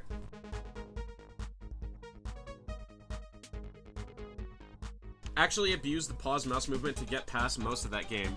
The horrible thing is, it's not even a matter of getting past the game, because the amount of shit that you have to do in that game is, in a sense, I guess, ahead of its time. I would hesitate to say revolutionary, because no one should describe anything about Tech War as revolutionary. Maybe ahead of its time, maybe. If you're willing to be really charitable. Is Rex Blade the Apocalypse on your Do Not playlist as well? I need to actually refresh my memory on what it is. Hang on.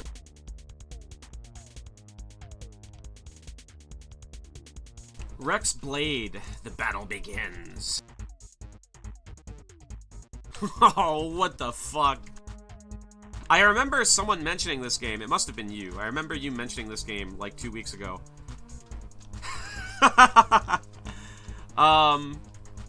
Is this on? Is this in the warehouse? Hang on, let me check.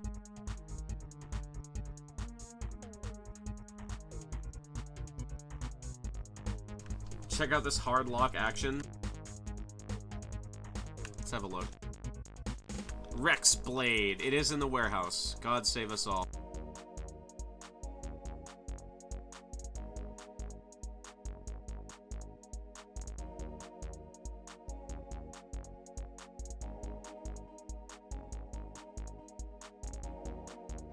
See, okay. Looking like a fucking Amiga FPS. That's great. That's a good sign. And it just freezes while you're getting shot at. Great. That's fantastic. Rex Blade, the Apocalypse. That for real just sounds like a fake video game title from like a sitcom. For real. Like really.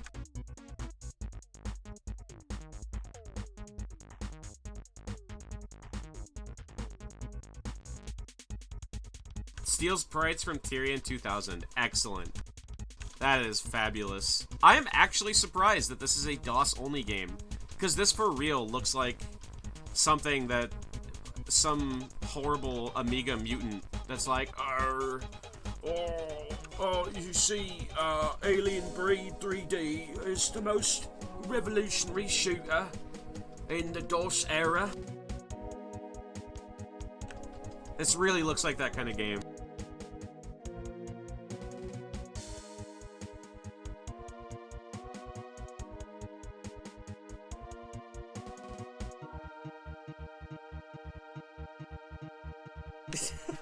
British accent. You can't use guns while using the auto map because you're physically holding the auto map. I don't know. That's pretty funny. I honestly think that's pretty funny. I'm gonna refresh my drink because I've been running my mouth for so fucking long that my mouth is dry. So I'll be back in a sec. Also, I have to piss. Unrelated task. I promise.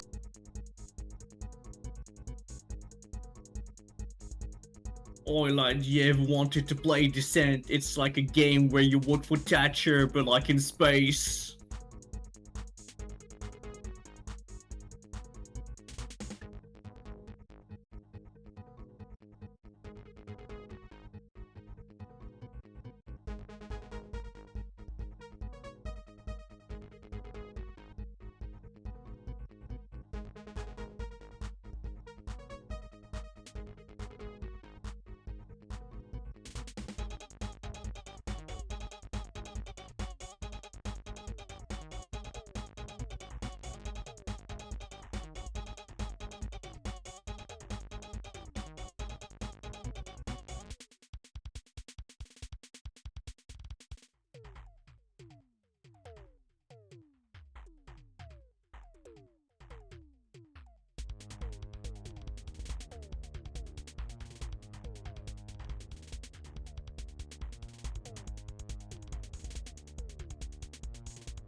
My friend Artyom Havoc is streaming Fire Warrior tonight. God help them.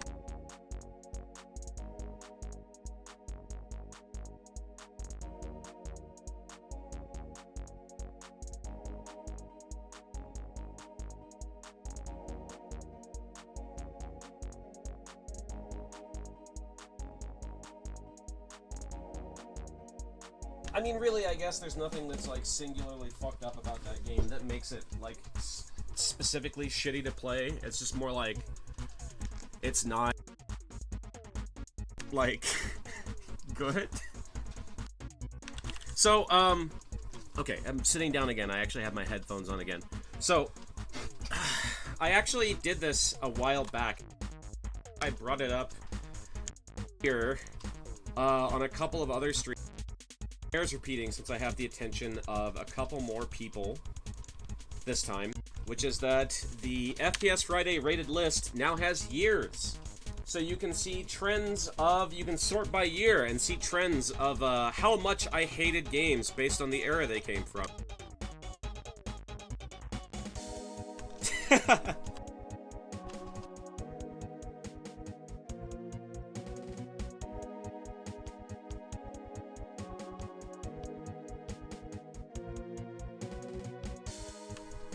The bolter is amazing in that game.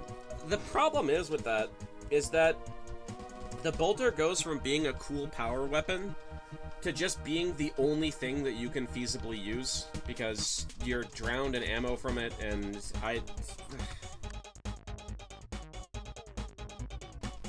It stops being a power weapon, so it kind of stops being cool, because you're just using it constantly. So you get kind of desensitized to just using it constantly. Man, I've played a lot of garbage for FPS Friday, huh? I feel like my ratings are normally kind of on the forgiving side, especially because I personally don't consider a 5 or 6 out of 10 to be like 5 is like the very minimum typical rating that's like, I enjoyed this. This game had problems, but I still enjoyed it. It's only like 4 and below, but it's like, wow. These kind of sucked. I kind of didn't like playing these.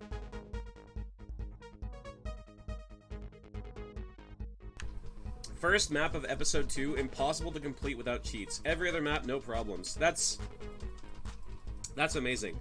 That reminds me of, in Witchhaven 1, there is a level, I think it might be the level that introduces the knock spell, or I hope it is, because if it's not, then you can soft lock.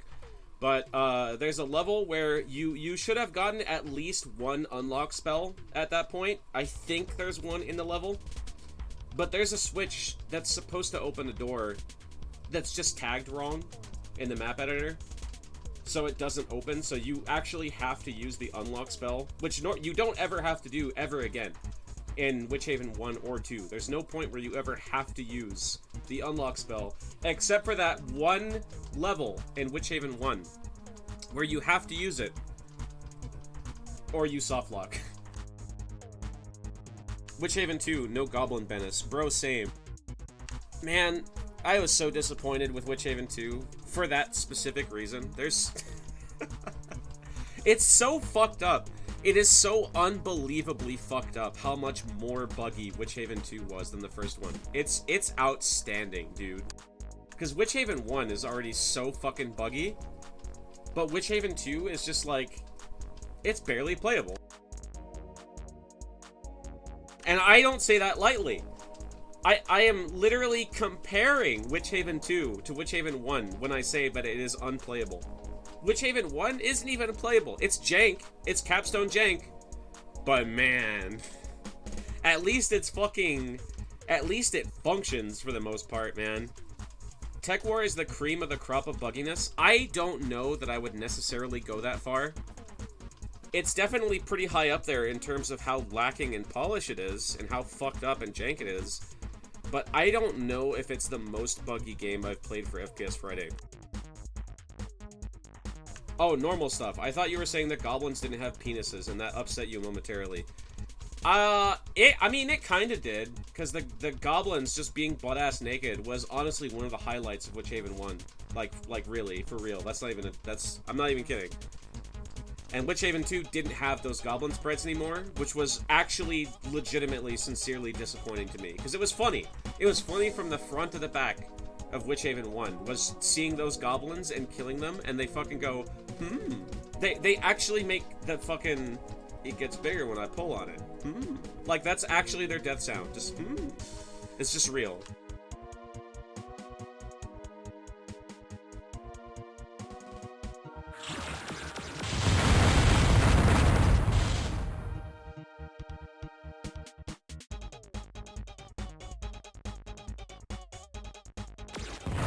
Anyway, sorry for rambling so damn much. It's almost like I'm talking about things that actually are entertaining to me. How dare I enjoy things? How dare I enjoy shitty FPS games? I'm starting to realize my brain might be a little broken because I find the main areas of Tech War playable. I want to try Tech War again, but I'm not going to promise that I will do it for FPS Friday. I am making that distinction right now. I'm putting my foot down right now. That while I am interested in screwing around with Tech War again, I'm not gonna take it off of the list of... I'm not gonna take it off of that list, because even as much as that might be the case, I don't think I would have the patience to play it. Like, for the, you know... I don't know. I don't know how many hours it would take. Are you a weirdo? We're all weird in our own special ways. I think everyone in this chat's probably a little bit weird. I think it takes a weird person to dedicate 10 hours of their life every week to playing old FPS games.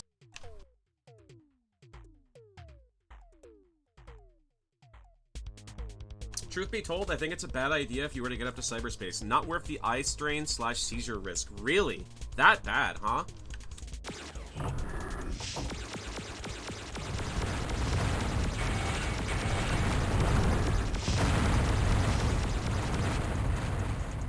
Am I a weirdo for thinking Corridor 7 was the best and only best Capstone game? I genuinely enjoyed Corridor 7. I don't think that makes you weird. I think Capstone mostly makes garbage. So if Corridor 7 is actually any good, and fuck, I don't know, I might play it someday. Other Capstone stuff is definitely not off the table. It's just Tech War for right now. We'll see. But, I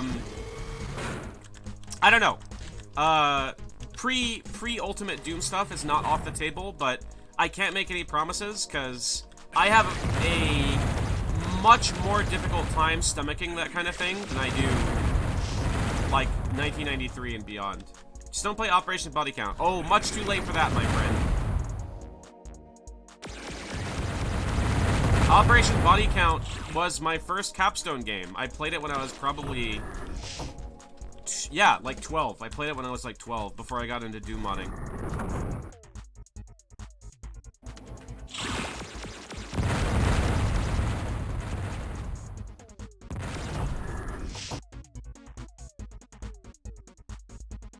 Because I was big into the abandonware scene at that time.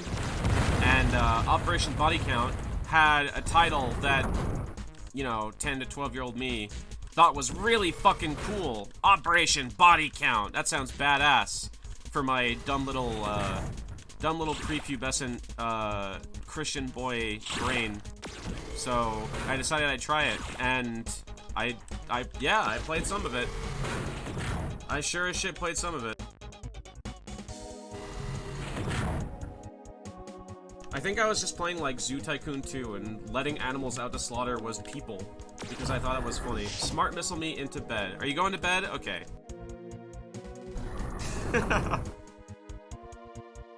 Thank you for being here. Thank you for playing Shatterline. Thank you for co-hosting the Shatterline stream and being here to watch Descent. I appreciate it.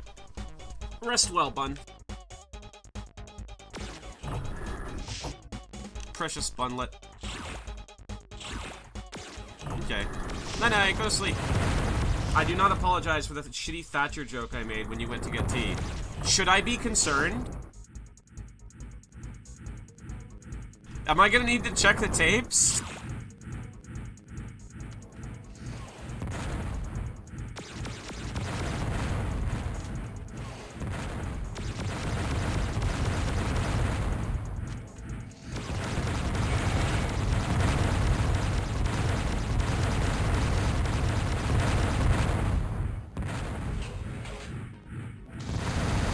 There we go, got that fucker. Okay, good night, bun. I'm going to, rebind my push-to-talk keys and change my audio settings so that people will be able to hang out in my voice call without being audible on stream.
Paid money to have one of the enemies in Rex Blade drawn in this style.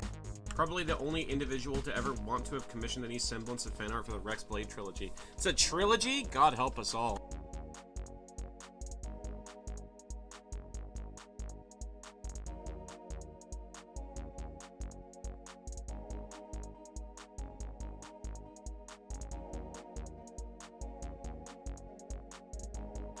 Would I say that Operation Body Count is culturally insensitive?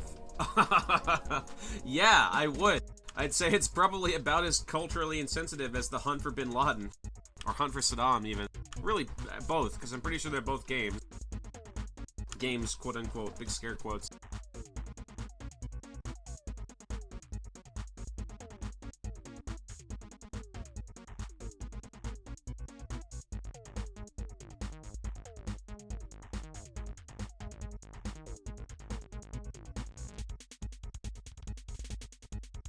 Each episode is a standalone game with duplicate assets. Okay, okay.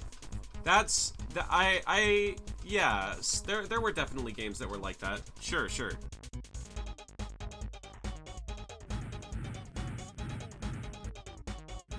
$90 megabytes? That's a ton for the time, man. That's a lot.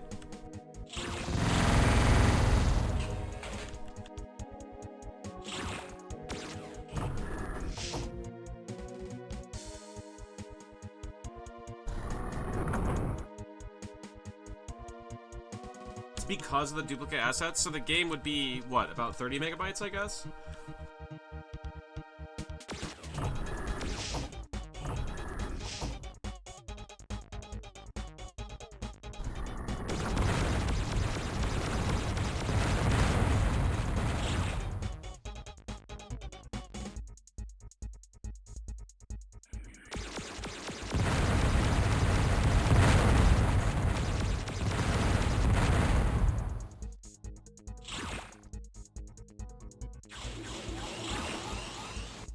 Have we been here? We have, right? Yeah, it looks like we have. Okay. All the maps in Rex Blade are plain text files that are parsed by the engine. On top of this, each graphic is a 320 by 200 PCX with a grid delineating a sprite sheet boundary. So you have dozens of these files. That's great. That's excellent. Sounds like it was a game that was made by brute force. Fantastic.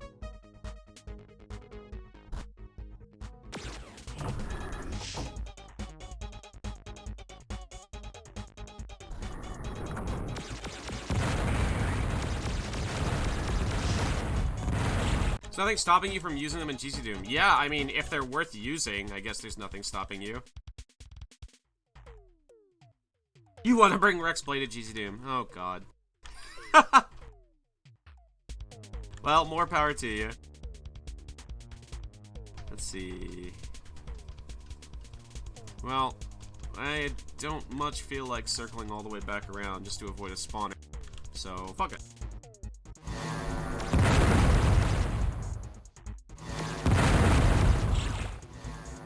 Hello?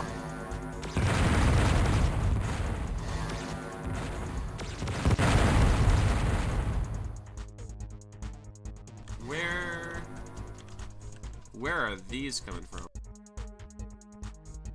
There's more fellas spawning in, but I don't know where. Whereabouts? There we go. 2 homing missiles. Now, oh, okay. The bundle's gone now, though. Unless that one was already there. It could have been.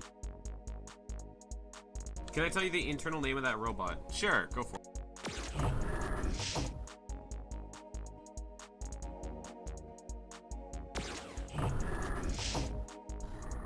Bird. Bird.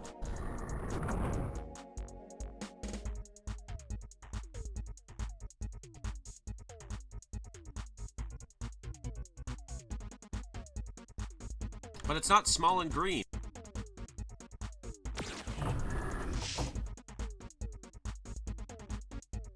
How thus can it be a bird at all? Oh man, was that really just this? Have I bamboozled myself?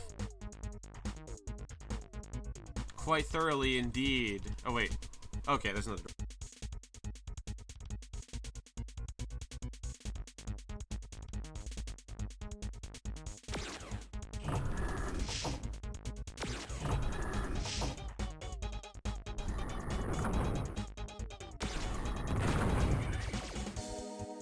Can I help you?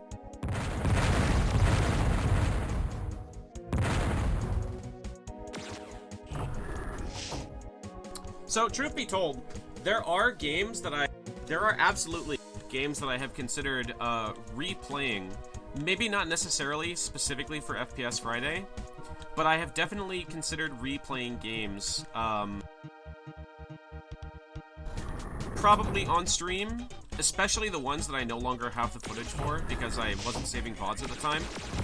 But there are games that, one, I would like to have footage of me actually completing, like Soldier of Fortune, which it's a crying shame that the footage of that game is gone forever. But also, there are other games that, you know, after like 2 years now, it's been since I played them, I'm like, you know, I kind of want to play through these games again, except on a higher difficulty.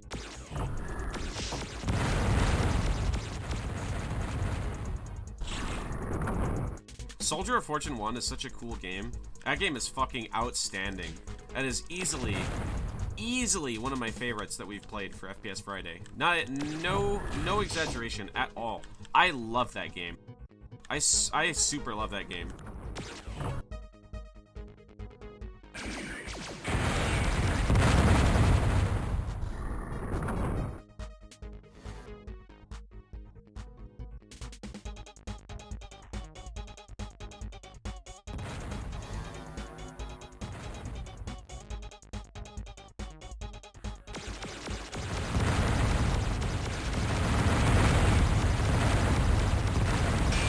Oops.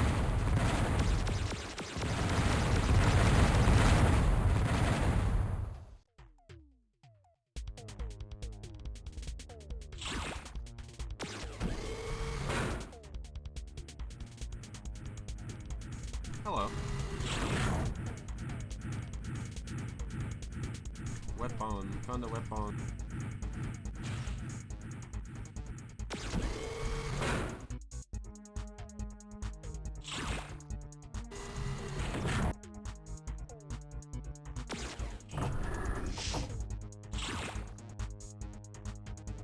Hello there.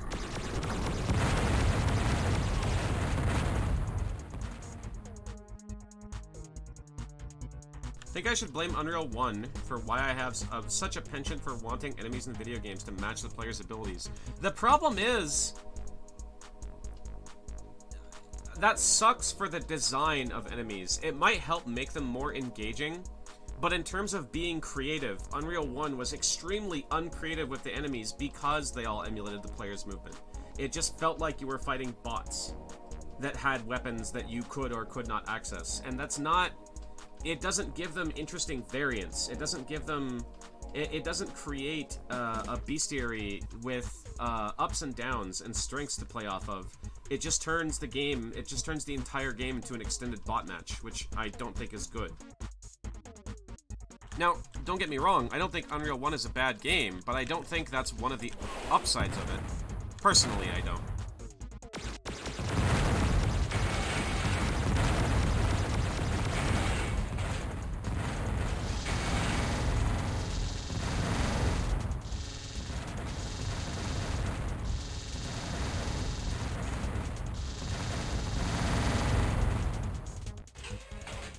I wouldn't say all enemies were basically bots. Sure. That's a gross... It's a gross generalization of Unreal's bestiary. I just feel like a lot of them... A lot of what you fight ends up feeling that way. It's what sticks out in my memory, is that a lot of the game felt that way. So sure, that is not fair to say that the entire game is like that. Not at all fair to say.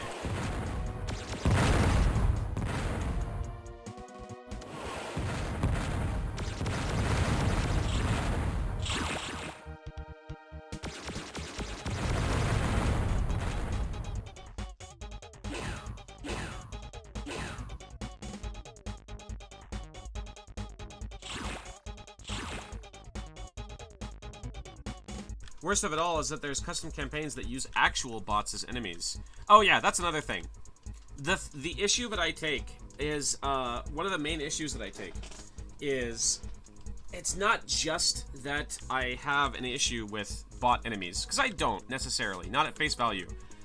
And the issue is, this was one of my core problems with, Jedi Outcast and Jedi Knight, is that it's not the things that they can do that are like a player. It's the things that they do that cheat and don't act like a player. That's what I find irritating as hell. Because fighting NPC Jedi, is nothing at all like fighting an actual player Jedi. It's completely different. It's a completely different ballgame. Because they don't play by the same rules that you do. Not at all. And that makes fighting them really just an exercise in patience.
Bots can double tap dodge without double tapping. They can see everything at all times and know where every item is at any moment. When it respawns, they just know. That's the thing. That's the really tricky thing about bots, about bot matches, is that in order to make them like a player, without having extremely expensive processing, I feel like, or like a super sophisticated like network of commands and base work, is that they have to cheat. Bots have to cheat in order to match a good player.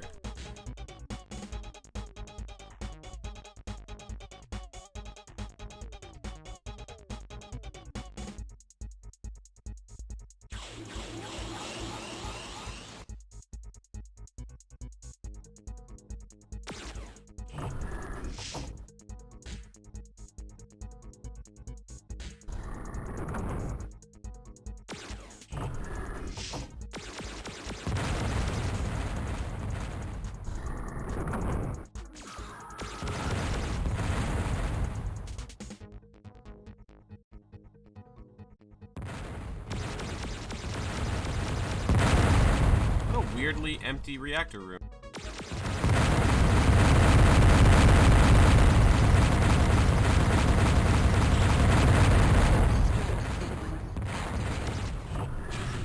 Yeah, I think bots with personalities is a great way of doing with it. Of doing it. I agree.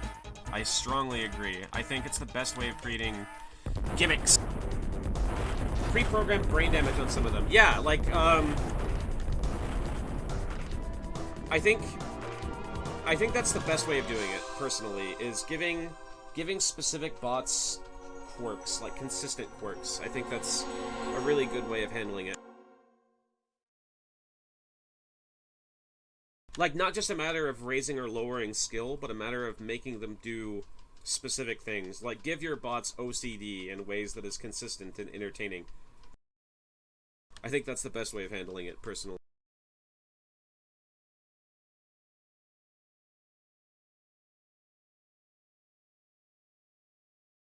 Give them quirks, give them ticks.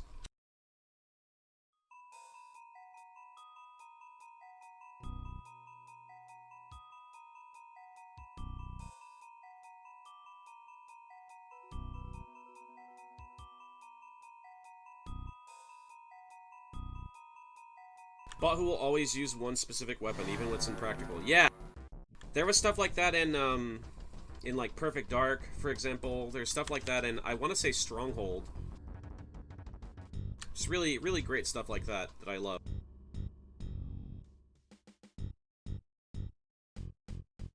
It's a great way of endearing the bots to the player, in my opinion. Which is important. You don't want the bots to just feel like these lifeless killing machines. Unless you do, in which case, sure, I guess. You're weird, but alright.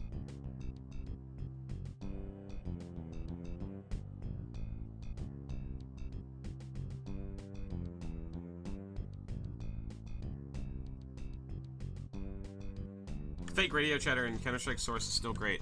I agree. I think it's harvested from Condition 0, right? I'm pretty sure all those lines came from Condition 0. Where's the bomb? Or maybe they came from, CS Xbox? I'm not sure which came first. CS Xbox and Condition 0 are, basically the same game anyway.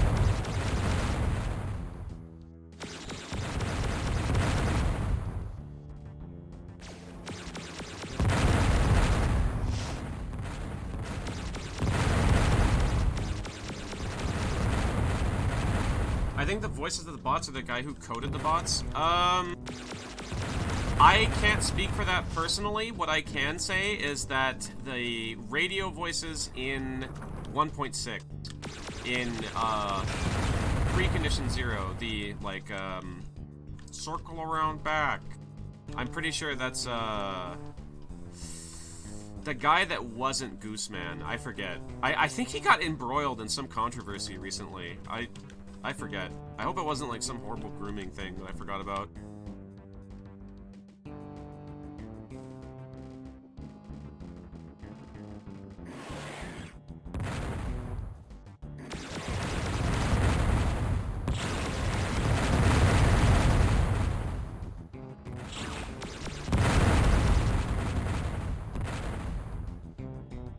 There's the old robot. Small and green and horrible.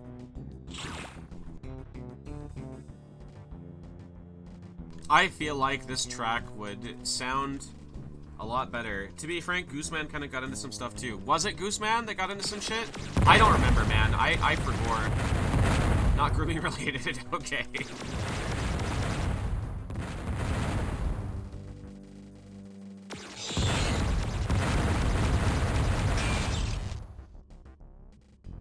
I mean, can we take a moment to just, like, appreciate tactical intervention and how fucking incredibly fucked up and stupid those cars were?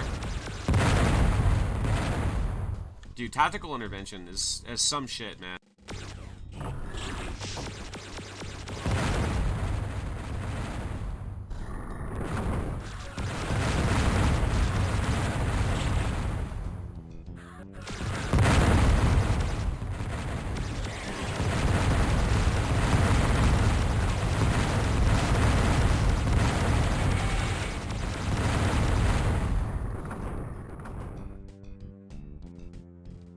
That game was so fucking awful, but it was fun.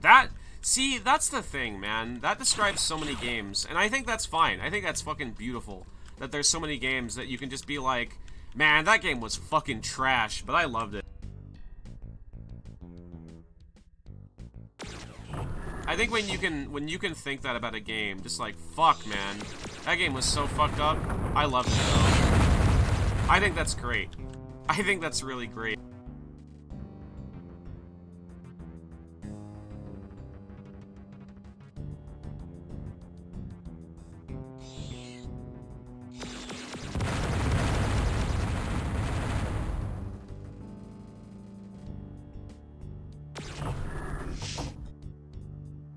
So much shield.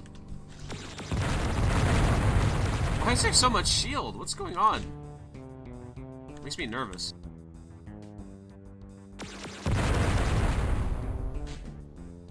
Hello again.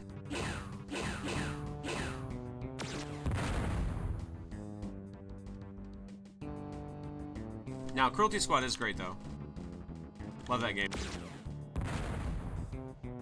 Fuck, there's so much shield. What could possibly go wrong? Are there gonna be hostages in each one of these rooms? No way, right?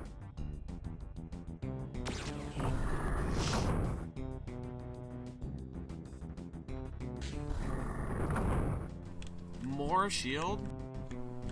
What on earth? No, okay, we can see the hostages. There's only one more set. Okay, got it.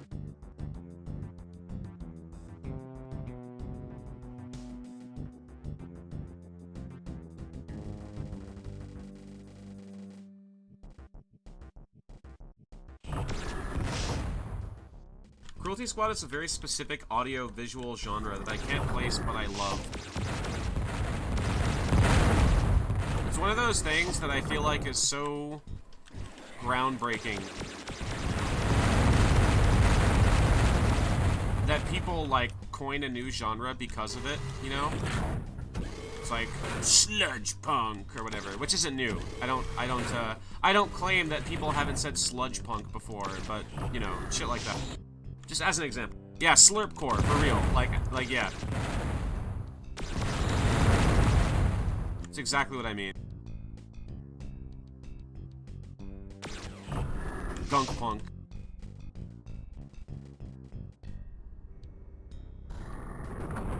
I kind of like gunk punk, actually. That's pretty funny.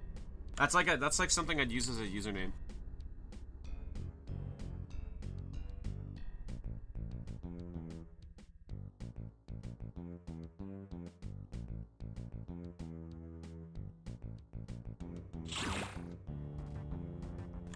I'm sure you'd be able to bunny hop in Dusk, because it's just as easy as Dusk as it is in Cruelty Squad. It's just holding a button, basically.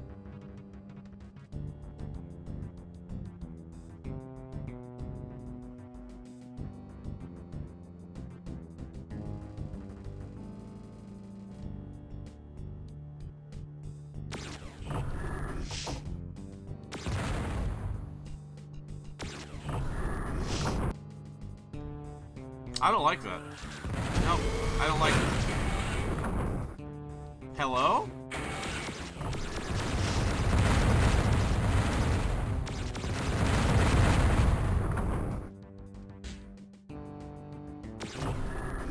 Fucking rude.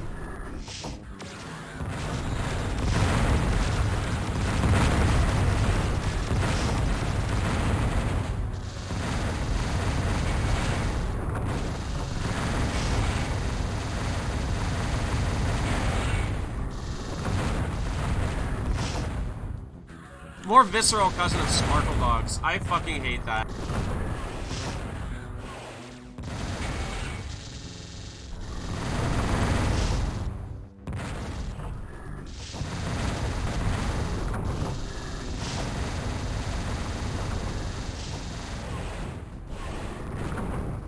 You know exactly what I mean, though? I do. I 100% do.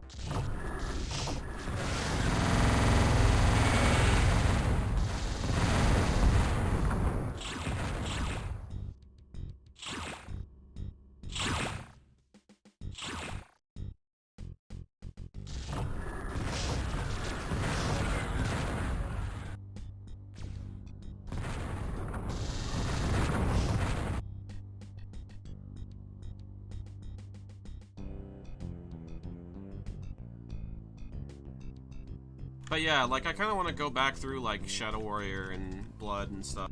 Are you winning? I am. I am winning.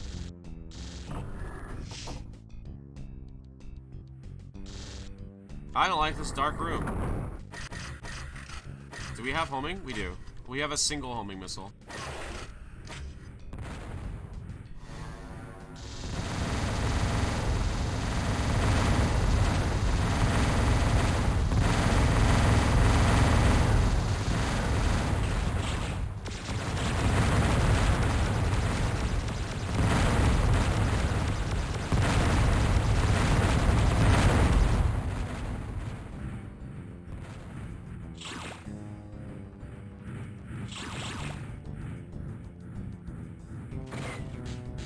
you slipped. Smart missiles.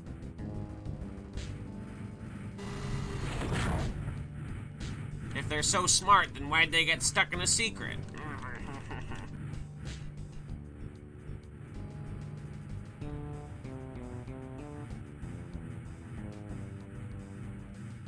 Can I tell you what highly amuses me about Descent 2 headlights compared to Descent 3? Sure, lay it on me.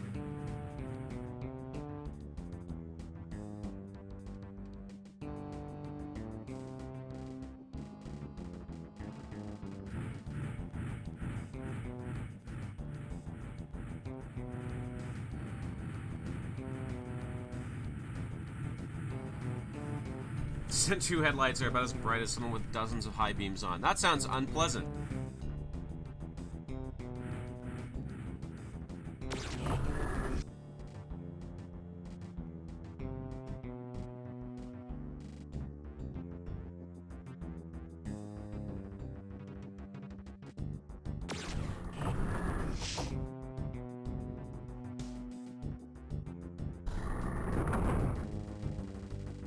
Does that spawn? No.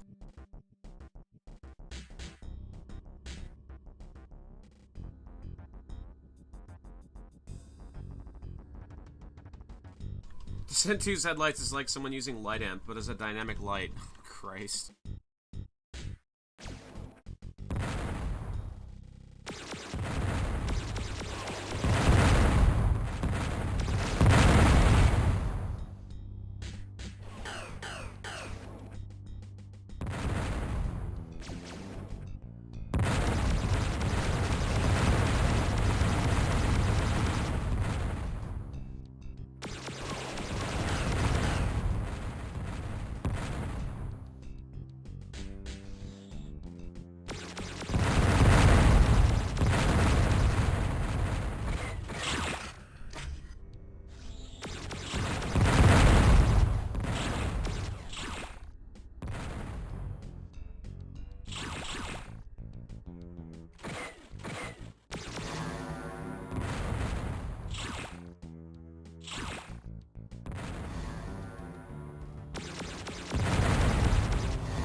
Done experimenting. The Calico / M203 is finished. Excellent. It's a lot of extra lives. It is. Because we're playing on what people describe as the normal difficulty. And also the one that happens to not give us a score bonus, so...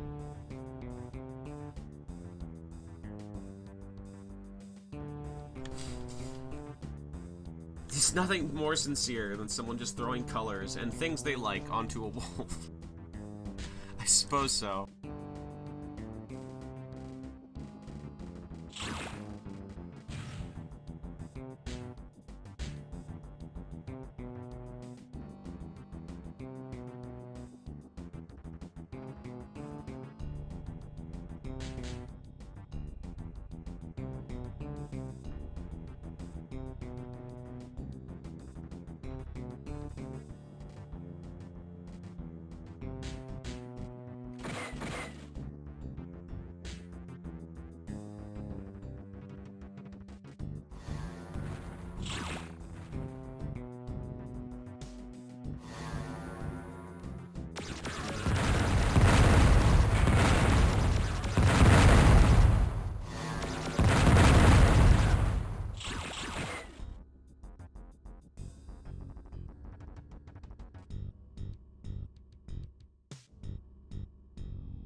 So it is a multiplayer. God, that's awful. I mean, it's great, because you're gonna need them, I'm sure, but it's awful.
I wonder what that sign says.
What the fuck is this weird missile cycling, man?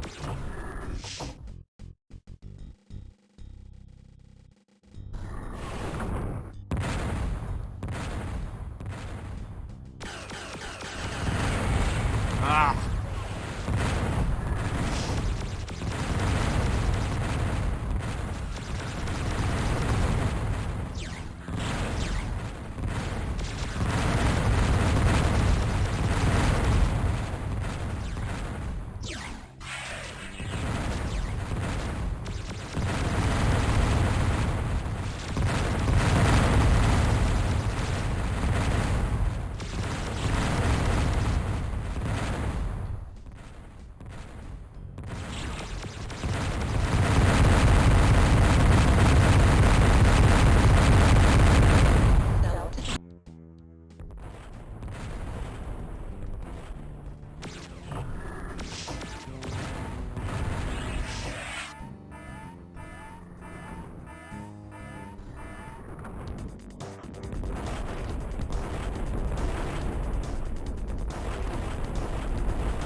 Some GoldenEye sounding music.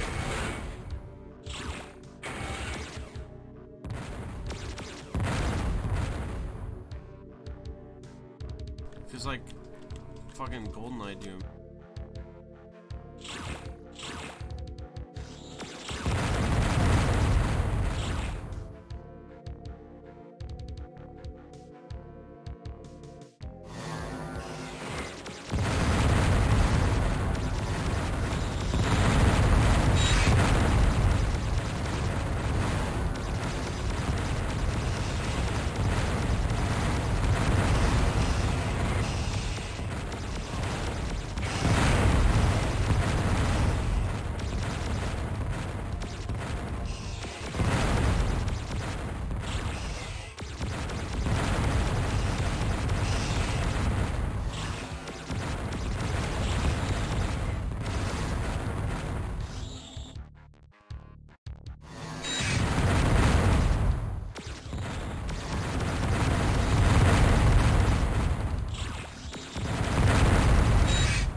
That's weird. So missile bundles aren't actually subject to the whole partial ammo pickup thing? That's weird.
swear to God, I keep expecting this to just break into the fucking 0017 theme.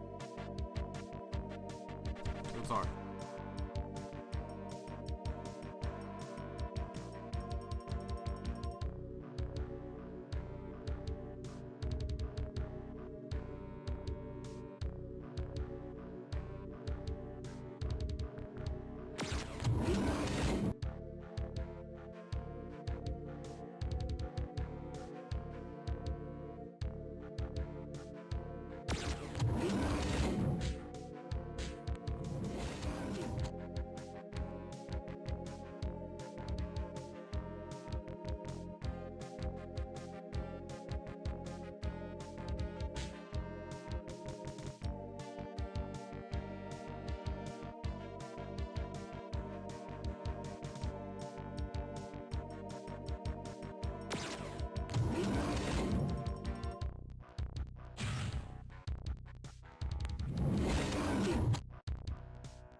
I knew it.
Well, that fucking hurt.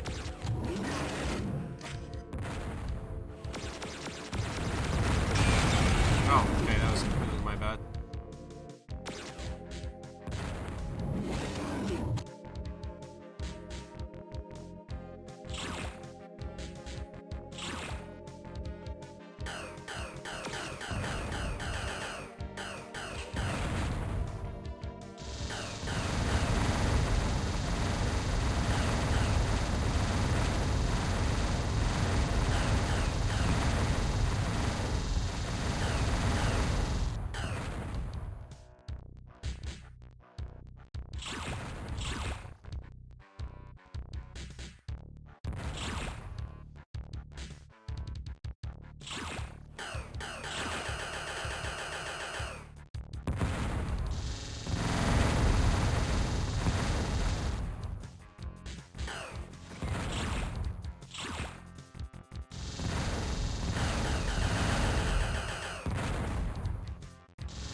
spirit back. What did I miss? Not much, really.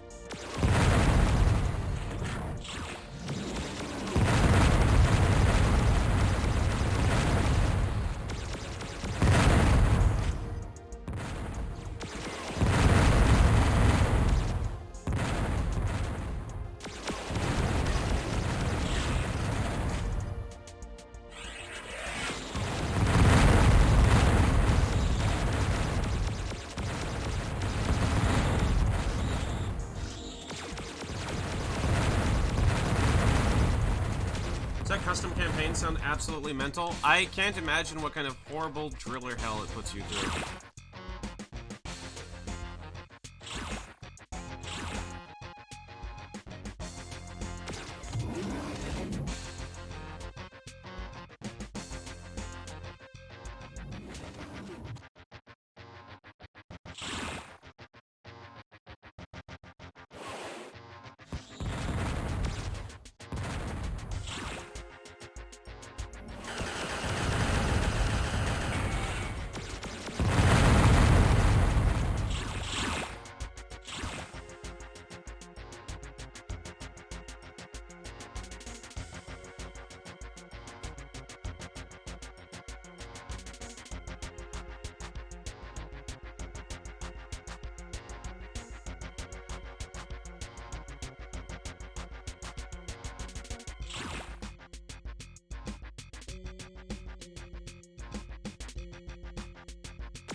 Experiment ended up rejected. What was it for, anyway?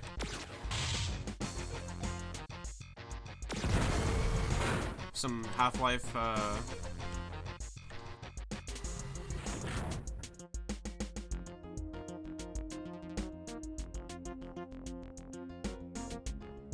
not quite the exact same texture, but that's what every hidden texture looks like in this game.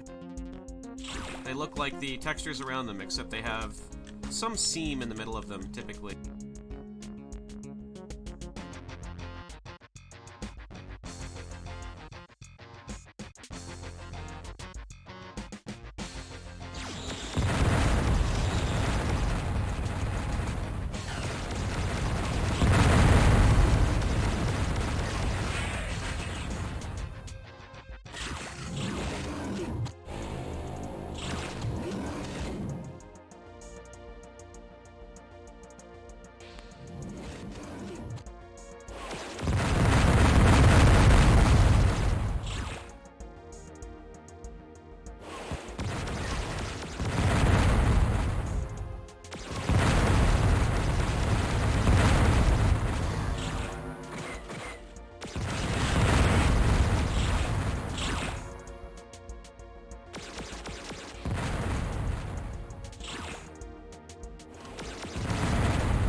Visibility seems like a bit of a hiccup for these guys sometimes. Yeah, the maps are very much designed that way.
are cloaked drillers down there.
So you mentioned that some of the weapons are nearly hit scanned, but none of them are, really. Are there any decorations where they might pose a problem, like in Doom? Yeah, absolutely. Every mid-texture is solid. Like, solid where the pixels are, but you can shoot between the gaps. Which they exploit to great effect by hiding cloaked chain gunners, effectively, behind some of these mid-textures sometimes, because why not? They did it in this level, in fact. In this very level, I believe. Or maybe it was the last one.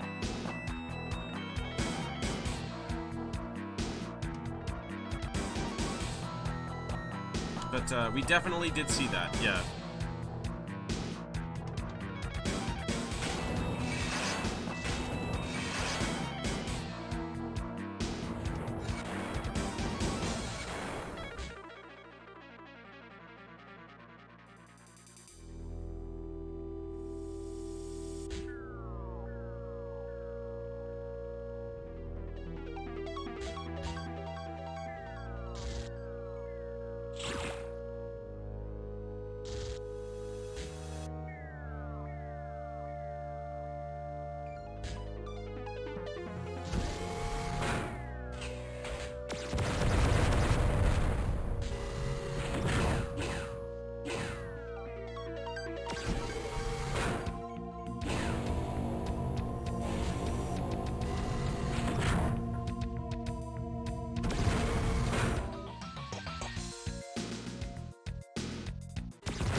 And then they ran out of mini music? Really? It loops?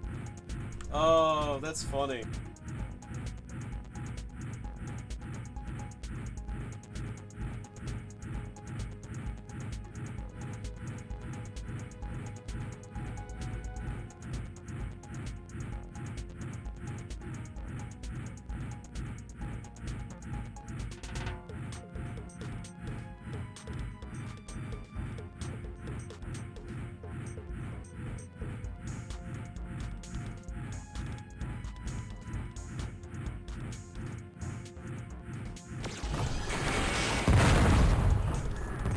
I guess I should have known.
Material Defender ought to invest in some industrial-sized Optilons for those tricky corner laser shots. Well, in Descent 1, that's what you have the homing missiles for, at least.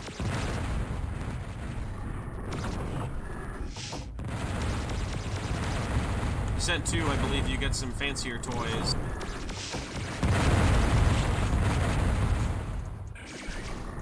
Hello.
Yeah, that's weird that picking up missile packs can waste them.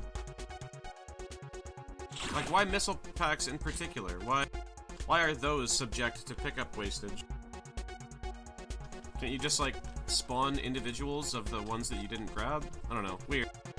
Weird that that's a thing that they accounted for, but not for that. Not for that specific case.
Oh, we've been here.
Oh wait, we did get yellow key, I'm stupid.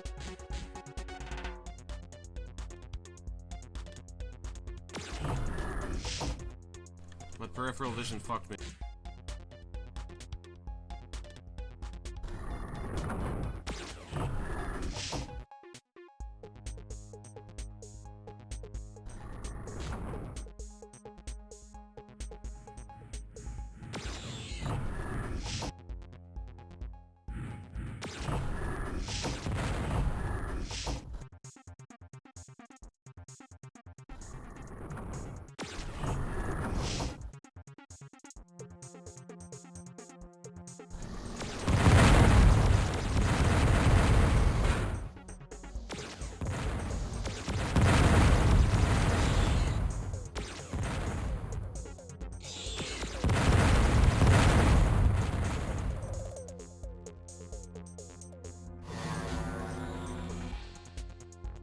Where did that spawn?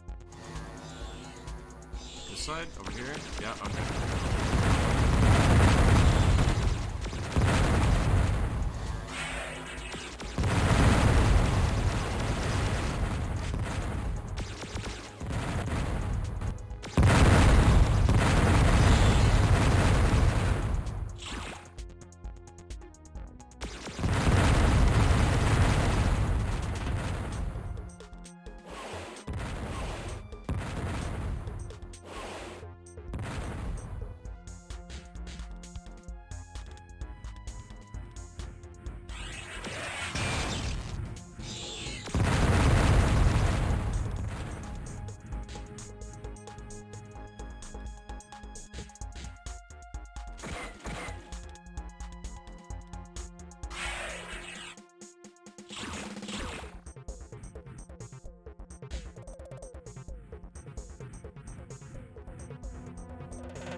Alas, Material Defender has not yet invested in doorbusters. Can you accidentally shoot the hostages? No. You cannot.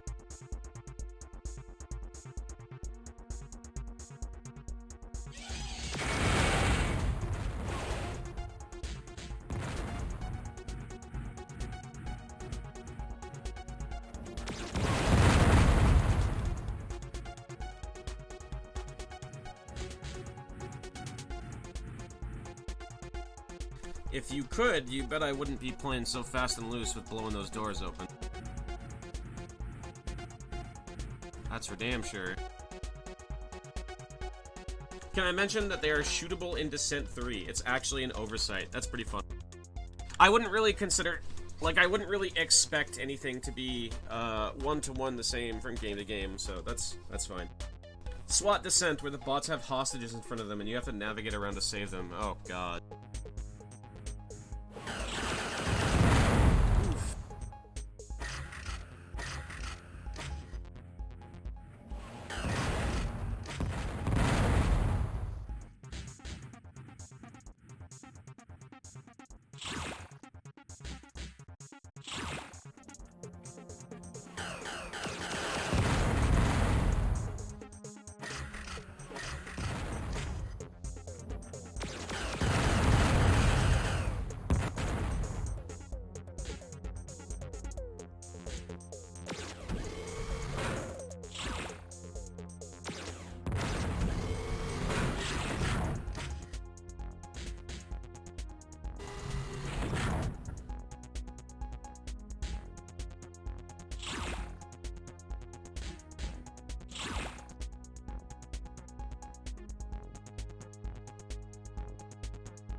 Wow, I really don't like the things I was flying past there.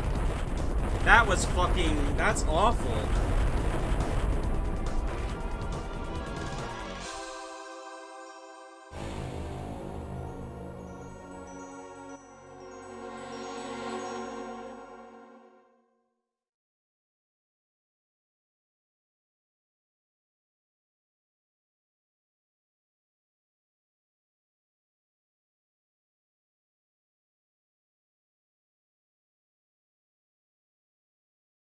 I forget.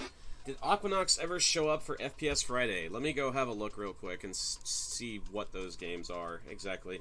I sleep. Alright, good night, Mari. Thanks for dropping by. Thanks for watching. Always appreciate it.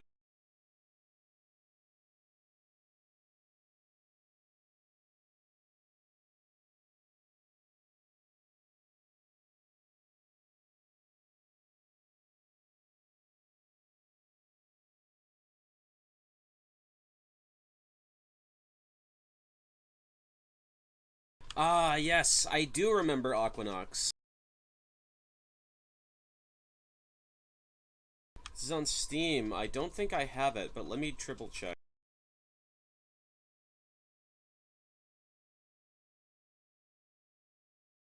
I don't. I don't have it.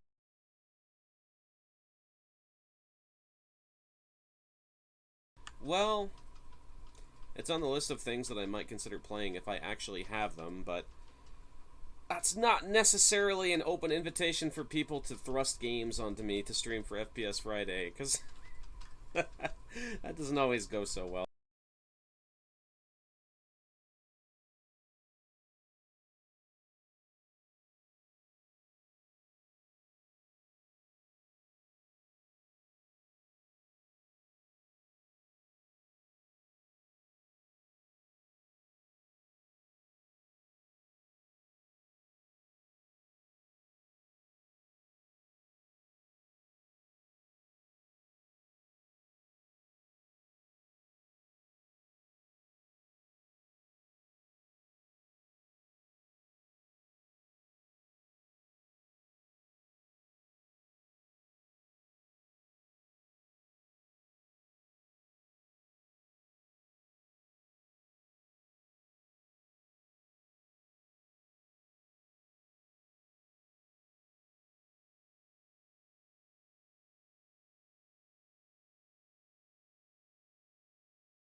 just imagining Material excuse me, Material Defender's ship using this giant hook to grab the big key card, then just bump it against the locked door.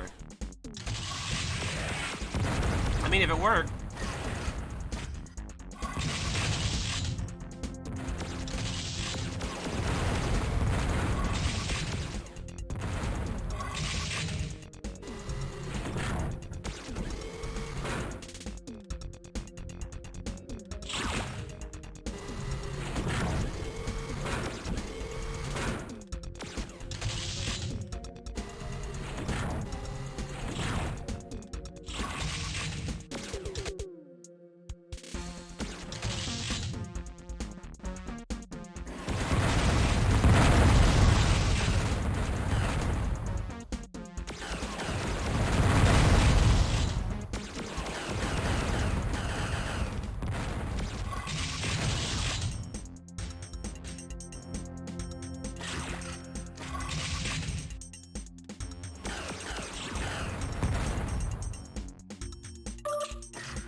Quite interesting comparing the scale of everything based on the hostage's size.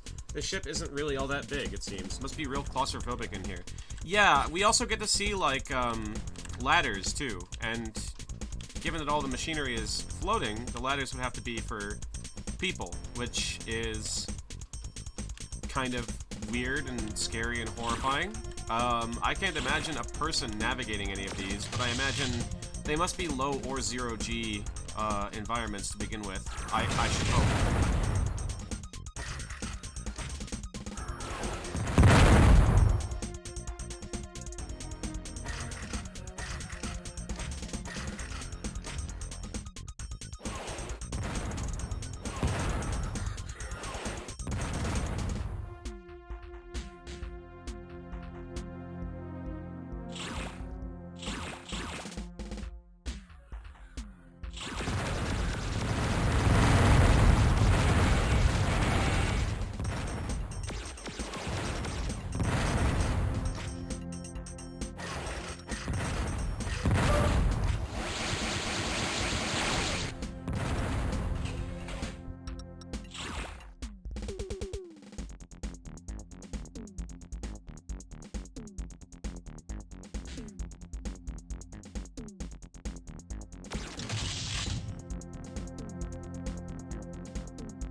So question, are you going for all secret levels? No, because I already missed one.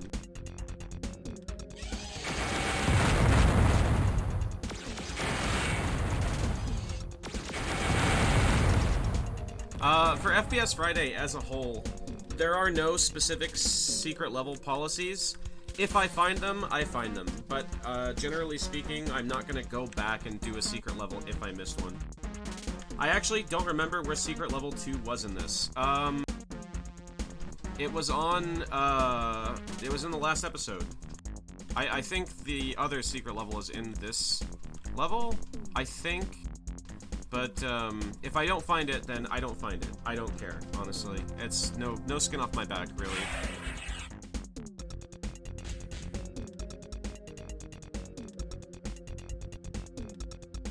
And I'm definitely not looking for people to point out where a secret level might be hiding.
Well, it's a mine for volatiles. You're mining volatile things here. You're mining... It's like, I guess maybe like you'd call like a mine for like gunpowder or black powder or something. Maybe you could call that a volatile mine. I don't know. I'm pulling shit out of my ass, I'm not gonna lie. Sounds plausible though.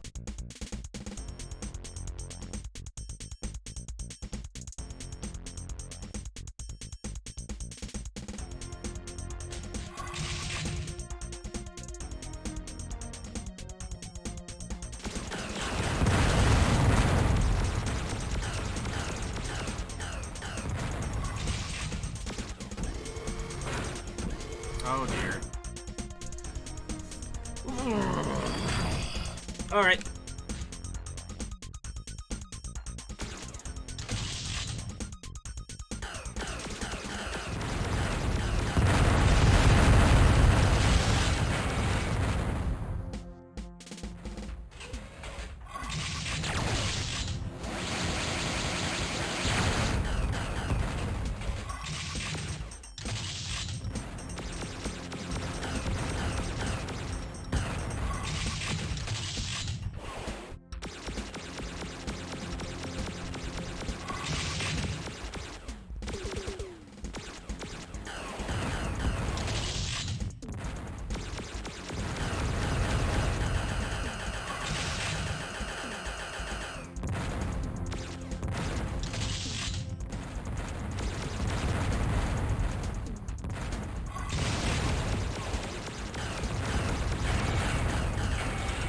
Ow.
back. Got myself a drink, got myself some cheese.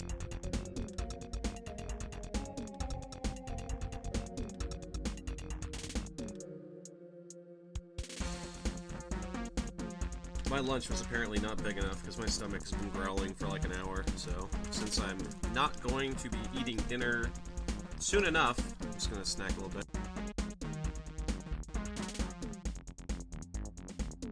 Got a bar of Gouda cheese here. Got some extra sharp cheddar too. See how they are.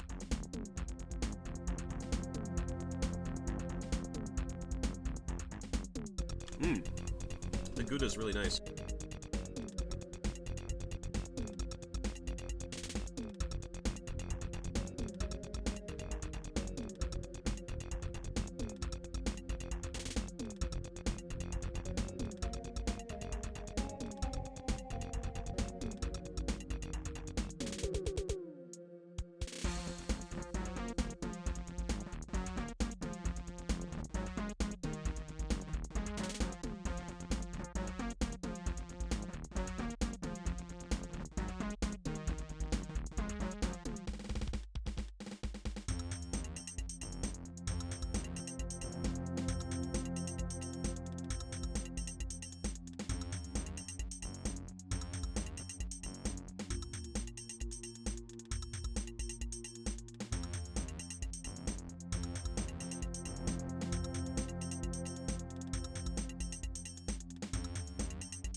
the first console port of Descent was originally going to be on the 32X. Wow, really?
Will Descent 2 be next? Probably not. If a game takes more than 1 week to finish, it doesn't usually leave me, wanting to... I don't know, it depends. Sometimes really, it's games that take more than a week to do. It's really exhausting and draining to keep coming back to the same thing for week after week. So, probably not. But with how much I have enjoyed Descent 1, Descent 2 is definitely in the pipe somewhere, just not next week. It won't be next week.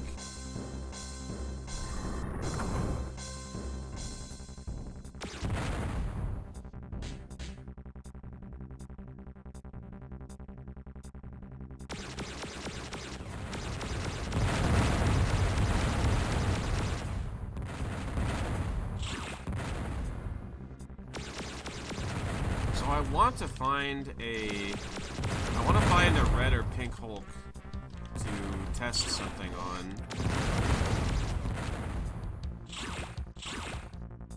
I don't know that there's any red Hulks in this level necessarily.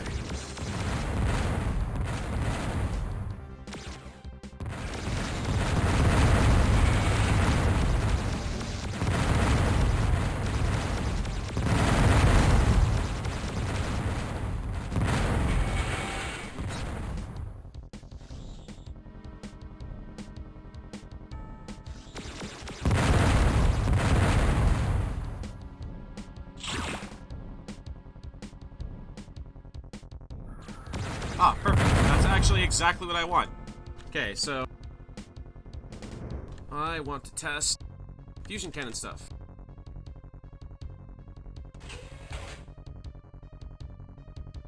I imagine next TBD will be that indie game Sledge was building up. Yeah, if I can help it. Okay, so let's see. So this thing takes... I want a better angle on that. God damn it, I did it again. Well, good thing I just saved. They're really... I really dislike the idea of not having a confirmation for quitting for a boarding game. That's really awful. That's really terrible. If it's not in vanilla, then add it to your fucking source port, for Christ's sake. Why would you do that? That's stupid. That's insanely stupid. Oh, good, Red Hulk. Okay, good. Red Hulk's fine, too.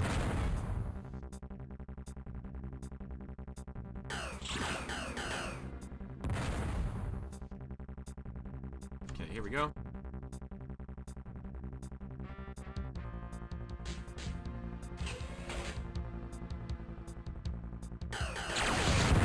Oh, okay, never mind. He was just ready to die.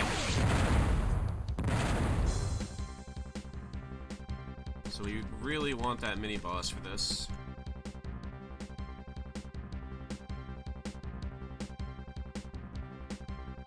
It's unfortunate. I wish I had a better angle on him.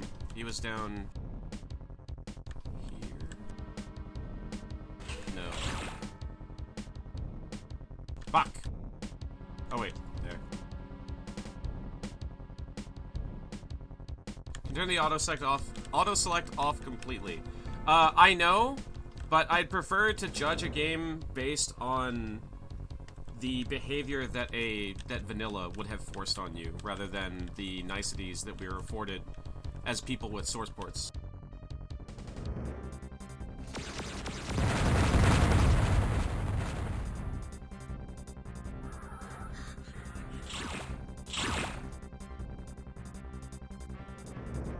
Can we do it here?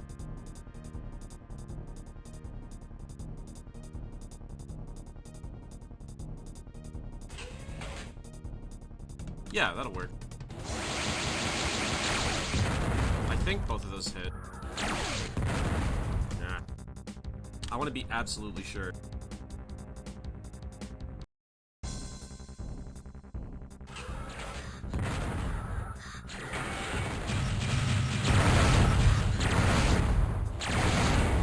Oh, we got him. Okay, so that took 3 shots.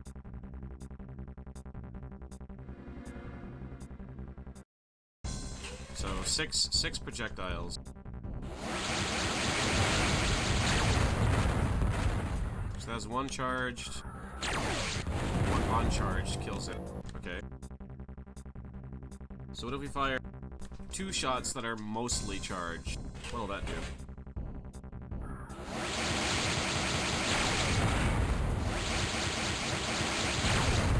Okay, I think that missed.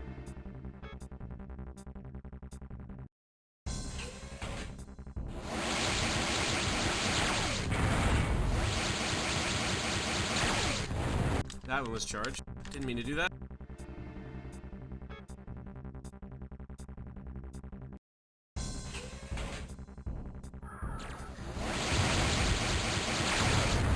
One of those hit a wall. I normally haven't been abusing the saves through this playthrough, but for science, I'm willing to abuse saves. And then we go back to how we were playing earlier.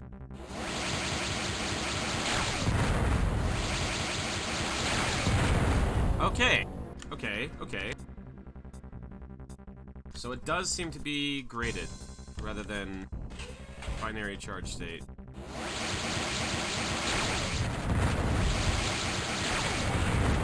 Okay.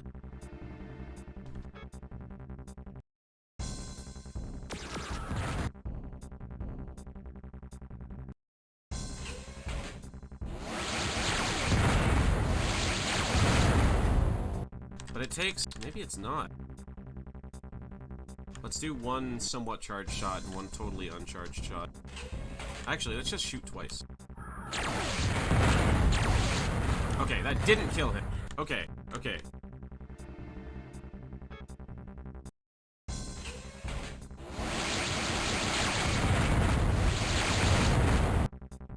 Seems like he has almost exactly enough health to survive 2 uncharged pairs of shots.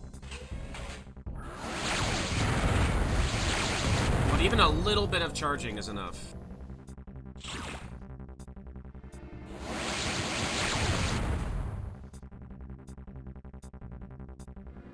So 1 fully charged shot, or maybe not fully charged, but 1 overcharged shot was enough to just barely not kill him. Let's double check that, and then let's see if we can push it further and then kill him with 1 shot. That'll answer all my questions about the fusion cannon, pretty much. Okay, that did kill it. So let's do it right as soon as it's finished overcharging.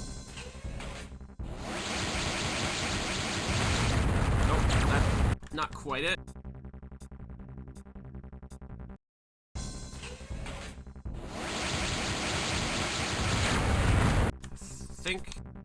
I want to be 100% sure. It didn't look like that missed, but I want to be 100% sure.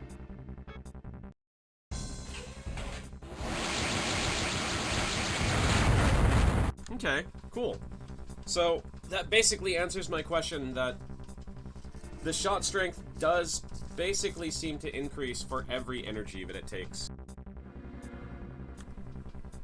Maybe linearly, but it does keep increasing. Could there be RNG on the damage? I doubt it, but I suppose it's possible.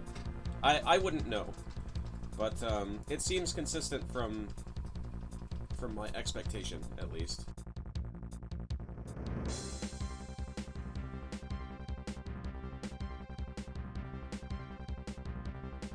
but the fusion cannon does seem to just keep building up damage as it charges, rather than being flat charged, uncharged, partially charged states. It seems to be based on a grade of how much energy it's taken. So, yeah, that's good. That's fine. That's the ideal outcome, as far as I'm concerned, for how this weapon is designed.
Do conch missiles deal damage, or do they just stun enemies? They do about as much damage as one of those laser shots. Like one of them. It's not a lot, but it's splash damage, and it's extra damage, so it's there. It helps.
That's a big chunk of map that I guess I just didn't get.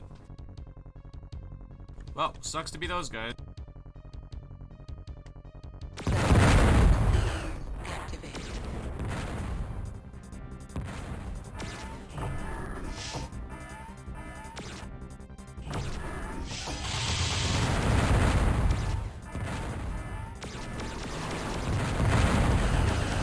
Realizing at this juncture I didn't find the exit before doing that.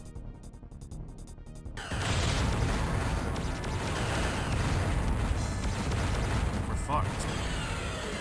Because I don't see it.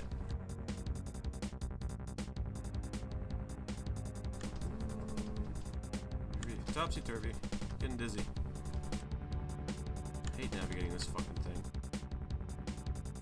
Yeah, I don't actually see... There's a door. Was that it?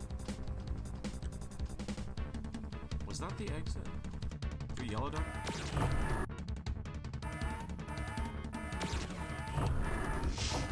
That's exit. Cell to the draft in 10.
Oh, there you go. That was pretty much a mandatory secret.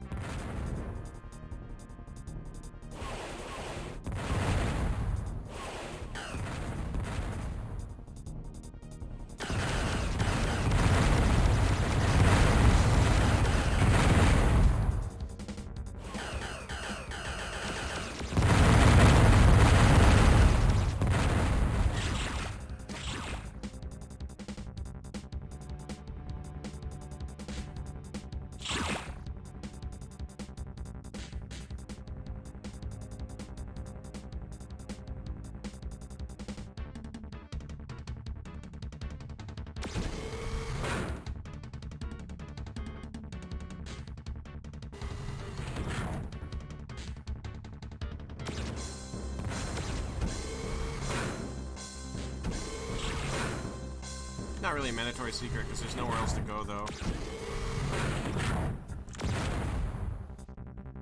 Otherwise, it'd just be a dead end.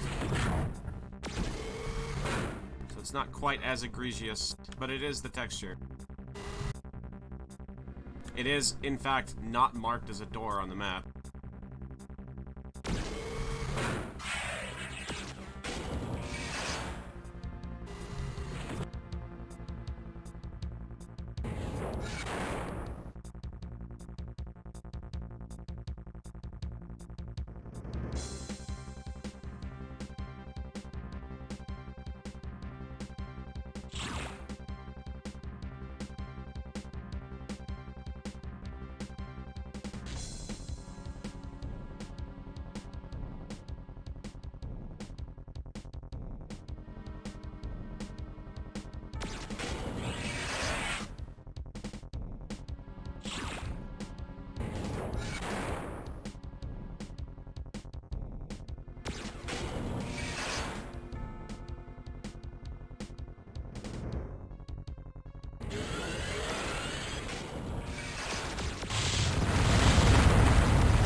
Was Hurl an FPS Friday? No, God no.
The craft lurches as I spark the subluminal engines. I feel the pressure on my triceps, chest, and gut as I pivot the ship.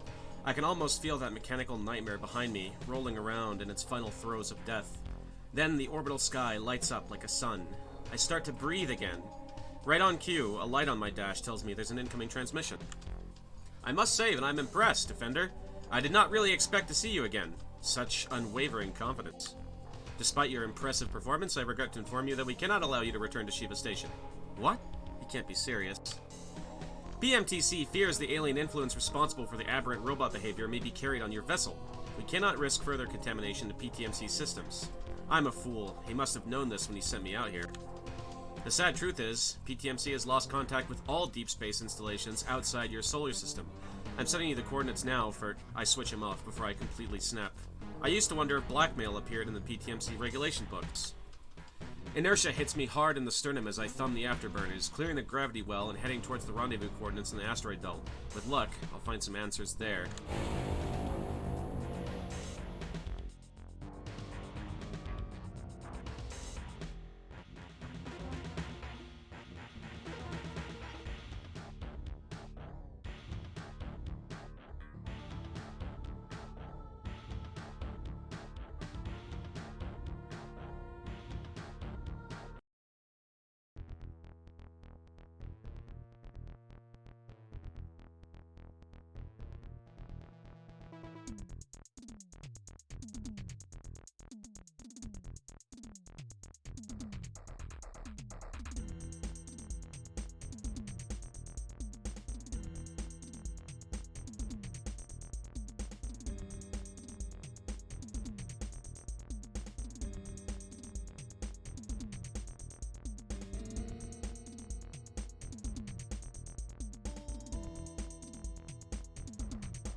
Okay, sorry about that. I'm back.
Activated.